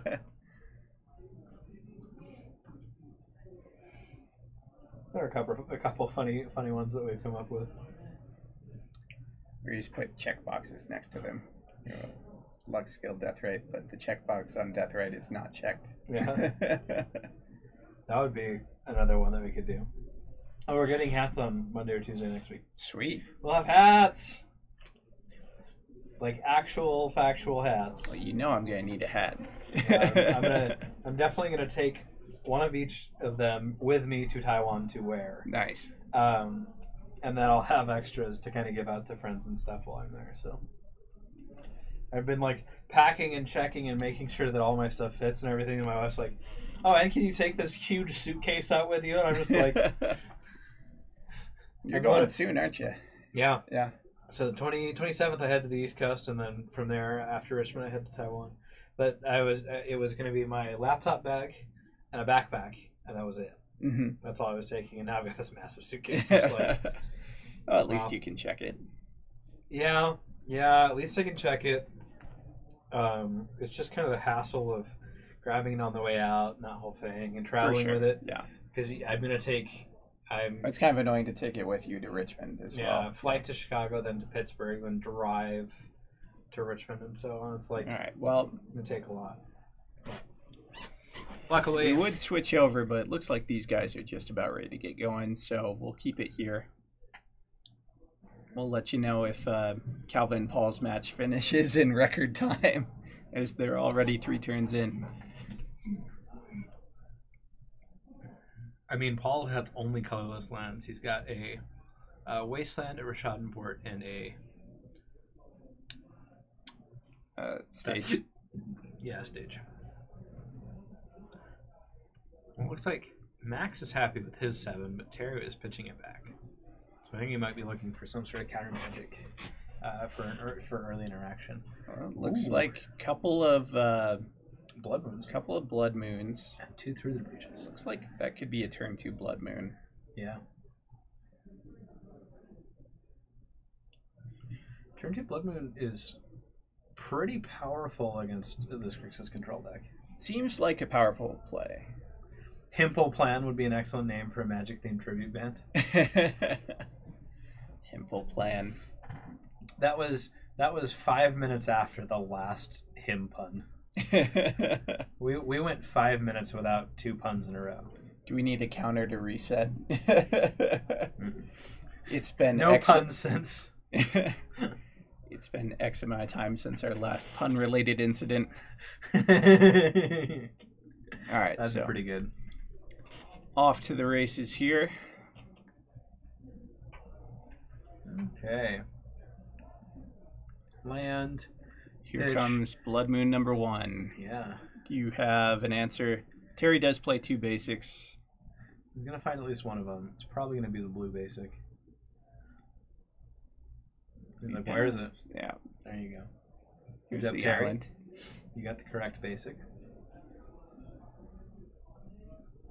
Terry is definitely talking with Max about something. You know, Max is super chill. I really enjoy him being one of our legacy players. Okay. All I know of him is he plays a resolved. pretty awesome deck. So. Oh, and look, he's got the other basic. He's got both basics in his deck. Both in his basics. Hand. Okay, so Pithing Needle coming down. I'm assuming that's going to name Sneak Attack. Sneak Attack. That's what I would say as well. Now, Max needs to find at least one more land. Now, we do know that Max has a Through the Breach in hand. He's got 2. Could be pretty good. Eventually. Just got to get the mana first. Yep. Where's Josh? We need to play Counterbalance, flip 2 2/2 and convince Terry this pile is not playable. He is playing Modern, so that's that. We may, because of the speed of the decks that are on this table, we actually may be able to finish well before the round finishes. We might, yeah. Could be quite interesting. Unusual. Yeah. Yeah. Looks like him's going to be the discard from Terry to hand size. Okay. And Max says, okay, I've got all these and I can't cast anything else because... Well, he can cast the Blood Moon, but I think he's trying to find another land. Yeah. Hey, what do we pitch? Hey, we don't need a second Blood Moon. Makes sense. Okay. Terry's like, well, I wish some of these lands could do more. I mean, he's got lands in hand, but he goes to the cleanup step every time. I would, yeah. I don't know why Terry's not playing lands. I would just be playing lands at this point. Well, that's nice. Those are cards that you can have right there. That Ancient Tomb allows him to cast it Through the Breach potentially at the end of Terry's turn, or right now if he wants to. Ooh, a Thought-Knot Seer. That doesn't work because of Blood Moon. Blood Moon does affect both players. It does, in fact. There's no colorless. colorless.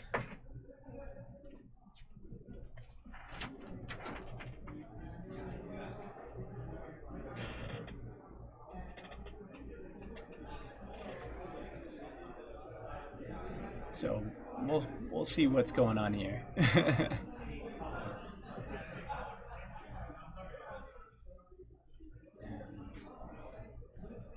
Looks like we're just going to back things up and go from there. So a bunch of people revealed a whole bunch of information. Yeah.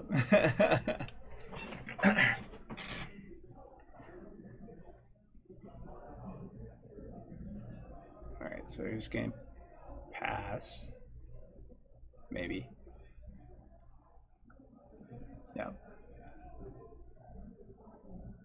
Yeah, kind of an oops. It happens. Alright, so down comes Grimag Angler. For yours is Bobble X2, something like that. Yours is Bobble minus the card draw. Well, Get the rid of Thanasia that. ends up in the graveyard anyways. Didn't have to be forced this time, though. Alright. Take 5. Well, if Max can't do anything, this is going to be, It'll be a Hecka quick Awk. clock. Yeah. This is hecka awkward, yeah. Hecka Awk, yep. Exactly. Let's see if Max can draw 2 lands back to back here. There's one land. Yeah. So I think you still need to. You probably do need to go for it here. You know about the force. There's 2 looks like 2 Titans in hand. 2. Yeah, I think you need to go for it and just get that force. Yeah, this is fine. You can do it on upkeep or something. During his turn, yeah. During his turn. I think I could see waiting for the attack as well. Try to get a block. Yeah. Oh, and hope to draw land. It looks like that's what Max is going to do. So here comes Through the Breach, and I have to imagine that this is going to get forced. And the thing gets sacked at the end step, right? Correct. So maybe. Oh, okay. That's a better put in. I am very it surprised that- resolved. Yeah. So this is actually going to switch things up a lot here. Yep. So even with the edict, 3 5/5 worm tokens are going to be made. Yep. And he gets to block the Grimag Angler. With Block and have 10 power in play. Yeah, and that's Oof. 2 turns. Yeah, that that's- was a mistake to let that resolve, especially now that he has another one. Now you do it again. I mean, you still know he has a force, but you do it again. You definitely have to go again because you do have these Titans as well that are coming next turn if you draw another mana. So Yep. And now Terry has to figure out a way to get rid of 2 5/5s. and then deal with any follow-ups. You've Exactly. got Exactly. 2 Inferno Titans in hand, and All Max needs to do is draw another land. I definitely see what Terry was going for. He wasn't expecting a World Spine Worm. No, he wasn't. expecting- Certainly wasn't. Something that could easily just be gotten rid of with. Yeah, that would be sacked or whatever. Yeah. Mistakes were very much Yeah, made for right there. sure. Doesn't Terry have Ooh, a and there's a Baleful Strix in his Simian hand? Spirit Guide, so we're just gonna attack for 10 and see what happens here first. Yeah. I mean, I don't think Terry has Echoing Truth. Probably not. Looks like another Snapcaster. Snapcaster Edict. Okay. So block 1, sack 1, or maybe just sack 1 even, Yep, sack 1. and then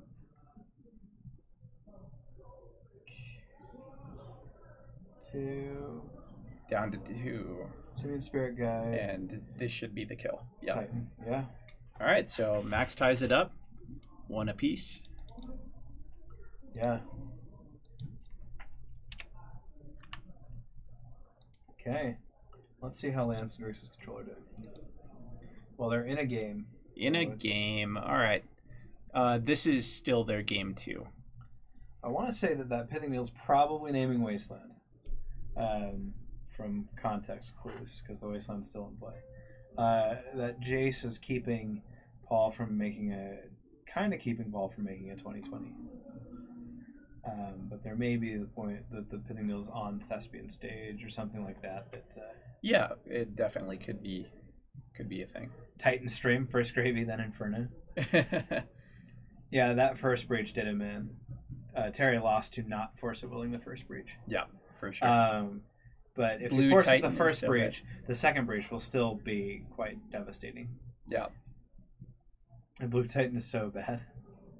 I like Blue Titan. Frost Titan? Yeah. I like Sun Titan because of Sun like- Titan Oath and Vintage. Like all the Titans are just really fun cards. They Like, are. The design is. I mean, Prime Yeah. Time was like the one that was in all the competitive Like decks. they've all had their spot like in the sun. Maybe not in this format, but they've all Yeah. had their time where they've been on in some top. format doing Yeah. something. Yeah, Yeah. exactly. Frost Titan was probably the least of all of those. But even because that was still seeing play. it was and, ridiculous and limited. Yeah. They're like, oh, nice bomb you have there. But in standard as well at the time, and it Oh, yeah. made its way into Oh, yeah. modern a little bit. It just really depended on what kind of finisher you needed. Well, there's a Thespian stage and a Tabernacle at Pendrell Vale for Paul versus Calvin. But Calvin's got He's got the offense. a 3-1 that can put a lot of pressure down very quickly.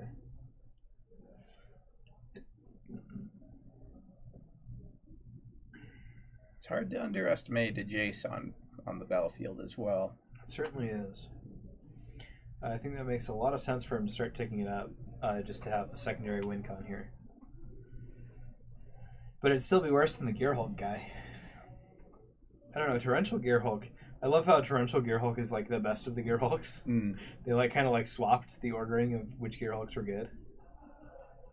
Yeah, it's interesting. And Paul is like, no, you must keep your lands in a separate place because of the Dryad Arbor thing. You can't just keep it under your creature. All right, so we're going to switch things back over here as we get started. Terry starting it off with a Scalding Tarn. Max considering what his first land play is going to be. Considering what makes the most sense. Okay. Okay. Defense grid. Like it. Yeah. A very interesting play. This makes it hard for Terry to interact on Max's turn, and so if he wants to do a brainstorm here, then he's going to have to do it in response to this, or he's going to have to do it on his turn. Yep. And I'm thinking that he's going to be doing it in response. Well, and the other thing is that he also wants to have the option of keeping 2 lands up on Max's turn to be able to cast like a Force of Will or something like that. So, or at least pretend like he has a Force of Will if he doesn't. Yeah. And make Max think twice about just jamming a sneak attack. The bluff is strong. Yep. It's very strong. It could potentially, force this game to go longer than he intends. But it looks like yeah. I'm surprised that Terry didn't just brainstorm at the end of turn there. This is now he can't even bluff it, and so just like Carrie and Lynch said, this could be the end next turn. Yep. Yeah, for sure. There could be a sneak attack. There could be something easily die next turn. We'll see what happens. Yeah. But this is a window, for sure. Okay, basic. 4 mana. Yep, and here's Looks a like sneak attack. and even just getting this into play is huge. Yeah. This puts an immense amount of pressure on Terry to be prepared for whatever's coming next. And it could just be Inferno Titans, but it could also be Worldspin or Emrakul or something. That... Yeah. We saw all sorts of crazy cards that it could be. Yep. And Terry's being very careful to fetch his basics up right now so that he has some interaction. Yep. Terry really needs to find a pithing needle right now. Like Yep. 100%.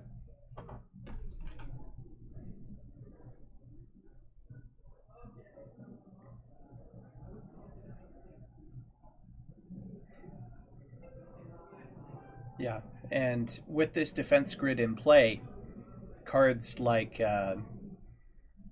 even Diabolic Edict look really bad. Like four mana sack a guy. Yeah, it's not a good look. Yeah, looks like an Emrakul in hand. Okay, that's unfortunate. 2 mana cast a Strix. Okay. Yeah, that's almost what you want. We'll see what it is. If it is an Emrakul, this could be a very quick game as well. I mean, if it's Emrakul plus any other creature, it's pretty much over.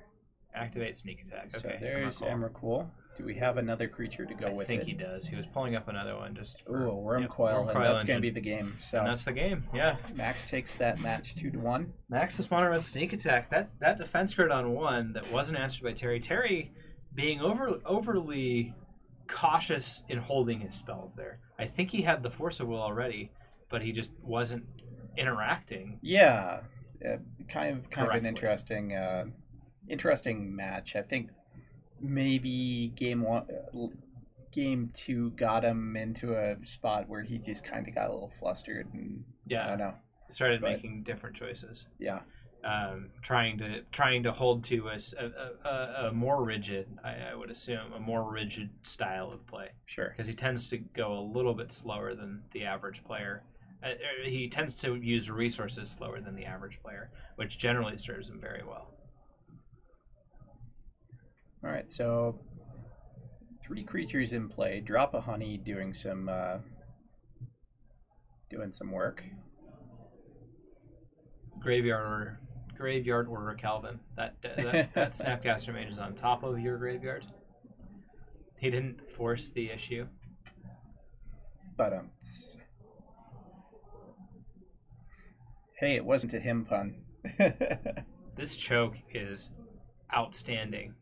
Yeah, Choke's doing a lot of work.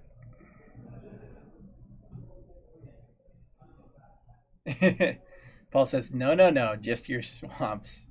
Just your swamps. No, your island doesn't. Your untap. island does not untap.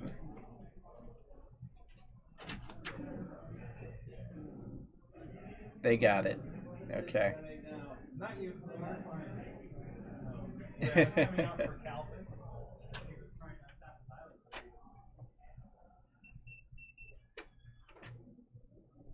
That defense grid, though. All right, so That was. Yeah. with only 1 land able to untap, he's only able to get in with you 1 need creature. The other one has to be binned, so he gets in for 5. And Drop a Honey's going to deal with that last remaining creature. So Calvin looking for either a burn spell or ticking up this Jace all the way up. And it's going to be a long road ahead. Yeah, your speed there was you just being able to do that. Yeah. We'll see what happens. See if this Jace can get it here. Welcome to Swamp Town, population Calvin. Yeah. So basically, we have Jace versus like Yeah, the Jace world. versus the world. Pretty much. Good job, Phonics. Yeah. Someone needs bump in the night. Yeah. Why are you brainstorming Jace at this point? All of your lands are Yeah, in play. you should probably just. You just need to plus it, pick up. like Yeah. You need to It's- say, okay, I've got this many turns, and it's... I just gotta keep plussing. Just got force. Okay. All right. There we go. There we go. Perfect. Yeah, that Yeah, port port's fine. stays on top. Don't care. There's a very small subset of cards you care about. Okay. Tap down your swamp. Okay, cool. Plus your Jace. Yep, this is how this game ends. Yep. And Paul is at 1 life. That has to go to the bottom. That has to go to the bottom. It's a gamble. This Calvin. I don't believe so. Don't think he has them in the deck anymore. I don't think that they're in. There's another reason Planeswalkers should all be banned. You lost, Calvin. You made the deck that can't touch enchantments and died to choke. Planeswalkers should not be bailing you out. Well, if Paul could get a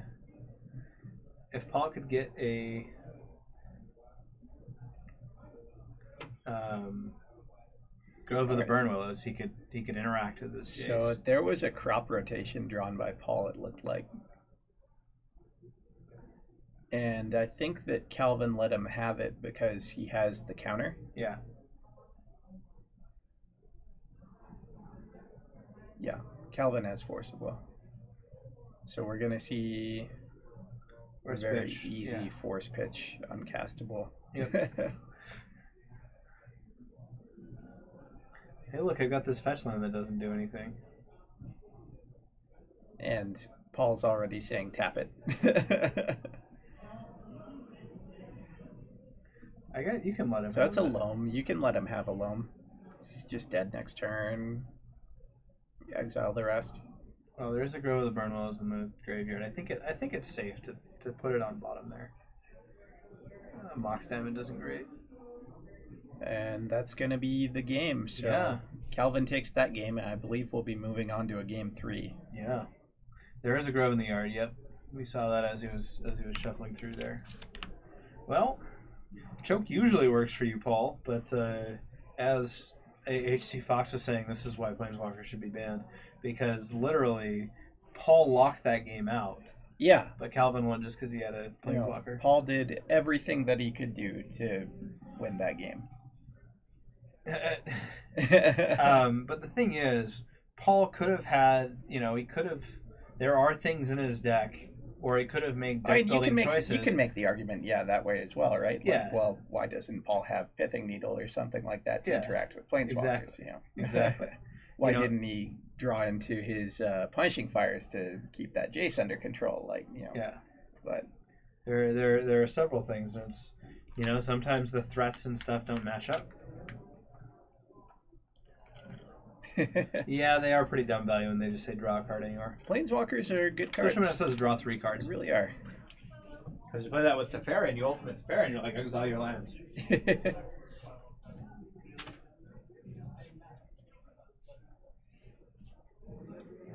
Or you go like Dak and Notion Thief and say, "Oh, you can draw some cards, buddy." Yeah, have them. All the cards you want. They're all yours. Oh wait, I'll draw those cards. I think I'll draw those, and you can discard though. Yeah.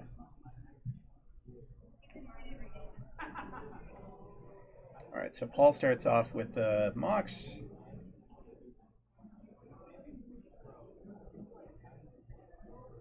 Let's see what the first turn land play is for him. He's kind of thinking between Port and something else, it looks like. He's going to go with the Port. Strong choice.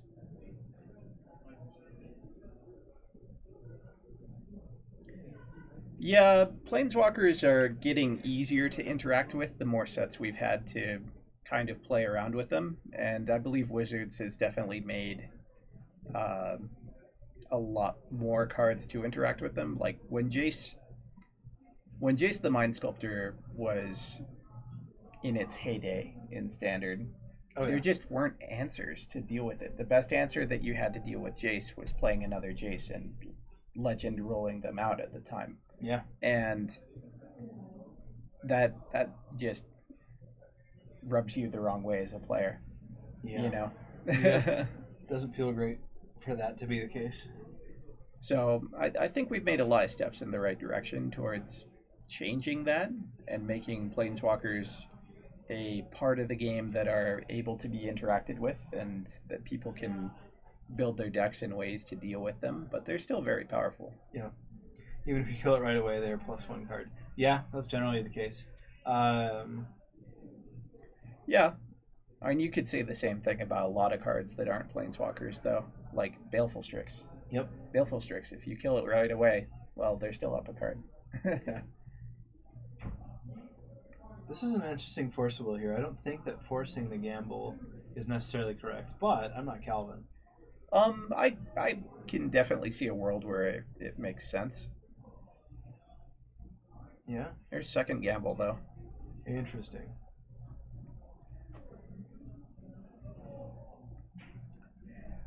Well, I mean, I guess, well, yeah. So if you see Paul cast gamble, and you know that he hasn't cast Loam yet, you expect that it's probably going to go get Loam, right? Yeah. I would assume so. But I know that Paul doesn't grab Loam the majority of the time. He's grabbing other things. Number of extractions that Calvin brought in, probably 2. I think the most legacy decks are kind of down to 2. Yeah. 2 or 3, right? Yeah, 2 or 3. I know I'm down to 2 in my sideboard. Mm-hmm. And I've historically played 3, so. Is there Dredge tonight? It's your favorite degenerate deck? Haven't seen any Dredge in the room. No, not today. It's Dredge did, does show up infrequently. So yeah, You hope he gambles for Noxious Revival to counter Surgical. That'd be interesting. All right, so here comes Pithing Needle. That's 3 and 2 Rip, and I think he's naming Thespian Stage. That would be my guess. I think that's the big name here. There's so many ways to interact with walkers. Creatures are a big one. If you play a deck with no creatures, you can't really complain about creatures. Just like if you play a deck with no basics and lose to a Blood Moon. Yeah, because you played MTGO and Reanimators everywhere. Yeah. You're on 3 and 2 Rip. Well, I played 2 Relic of Progenitus. All right, so here's Surgical number 1, and that's going to hit Gamble. Now, what is in Paul's hand? Or is Paul... Oh, he's got a Crop Rotation and a Life from the Loam in his hand. Yeah. Okay. Yeah, you can't complain about walkers if you're not playing creatures. I guess that makes sense. Yeah, it looks like he's taking Gamble this year. Yep.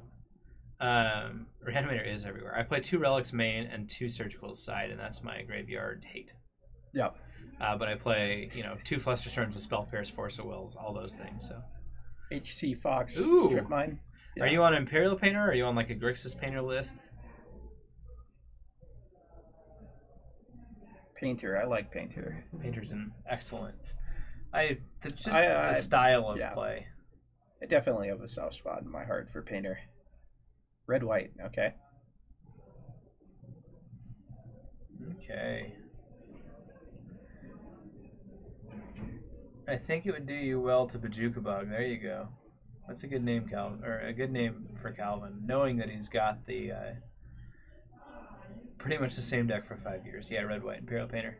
Have to nuke your right now. Yeah, exactly. You had to nuke the yard right there, so that this Life from the Loam stays valid. Yeah. Because Snapcaster Surgical is pretty intense. Well, it also keeps Calvin away. Oh, okay. My Well, goodness. there's a second Surgical coming down.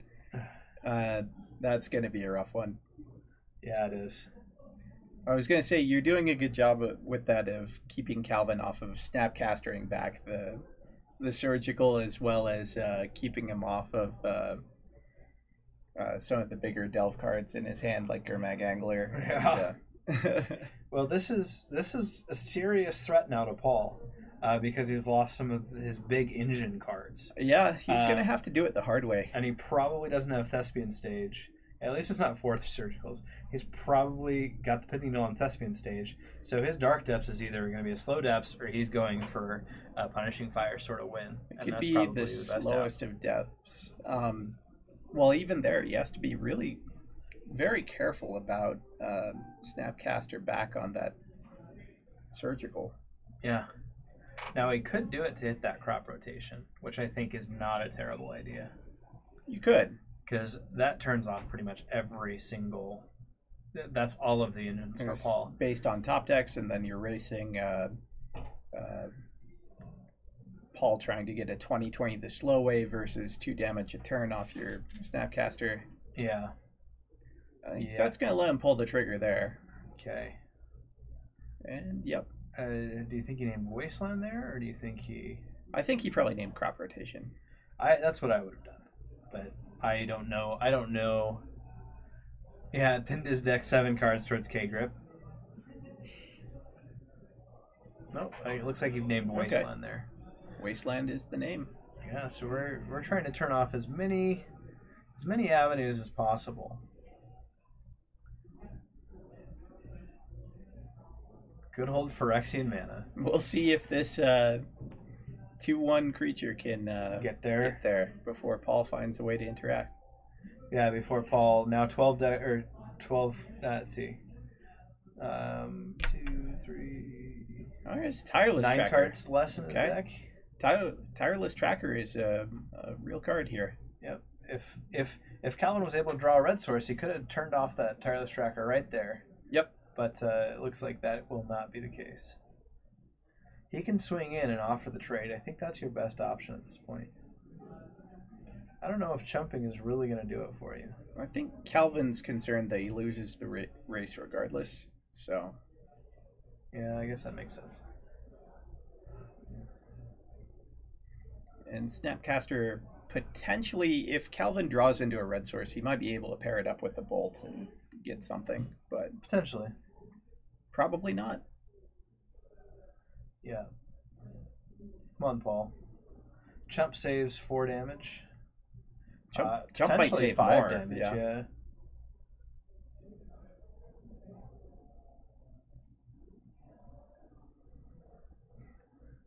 11 cards closer to K-Grip.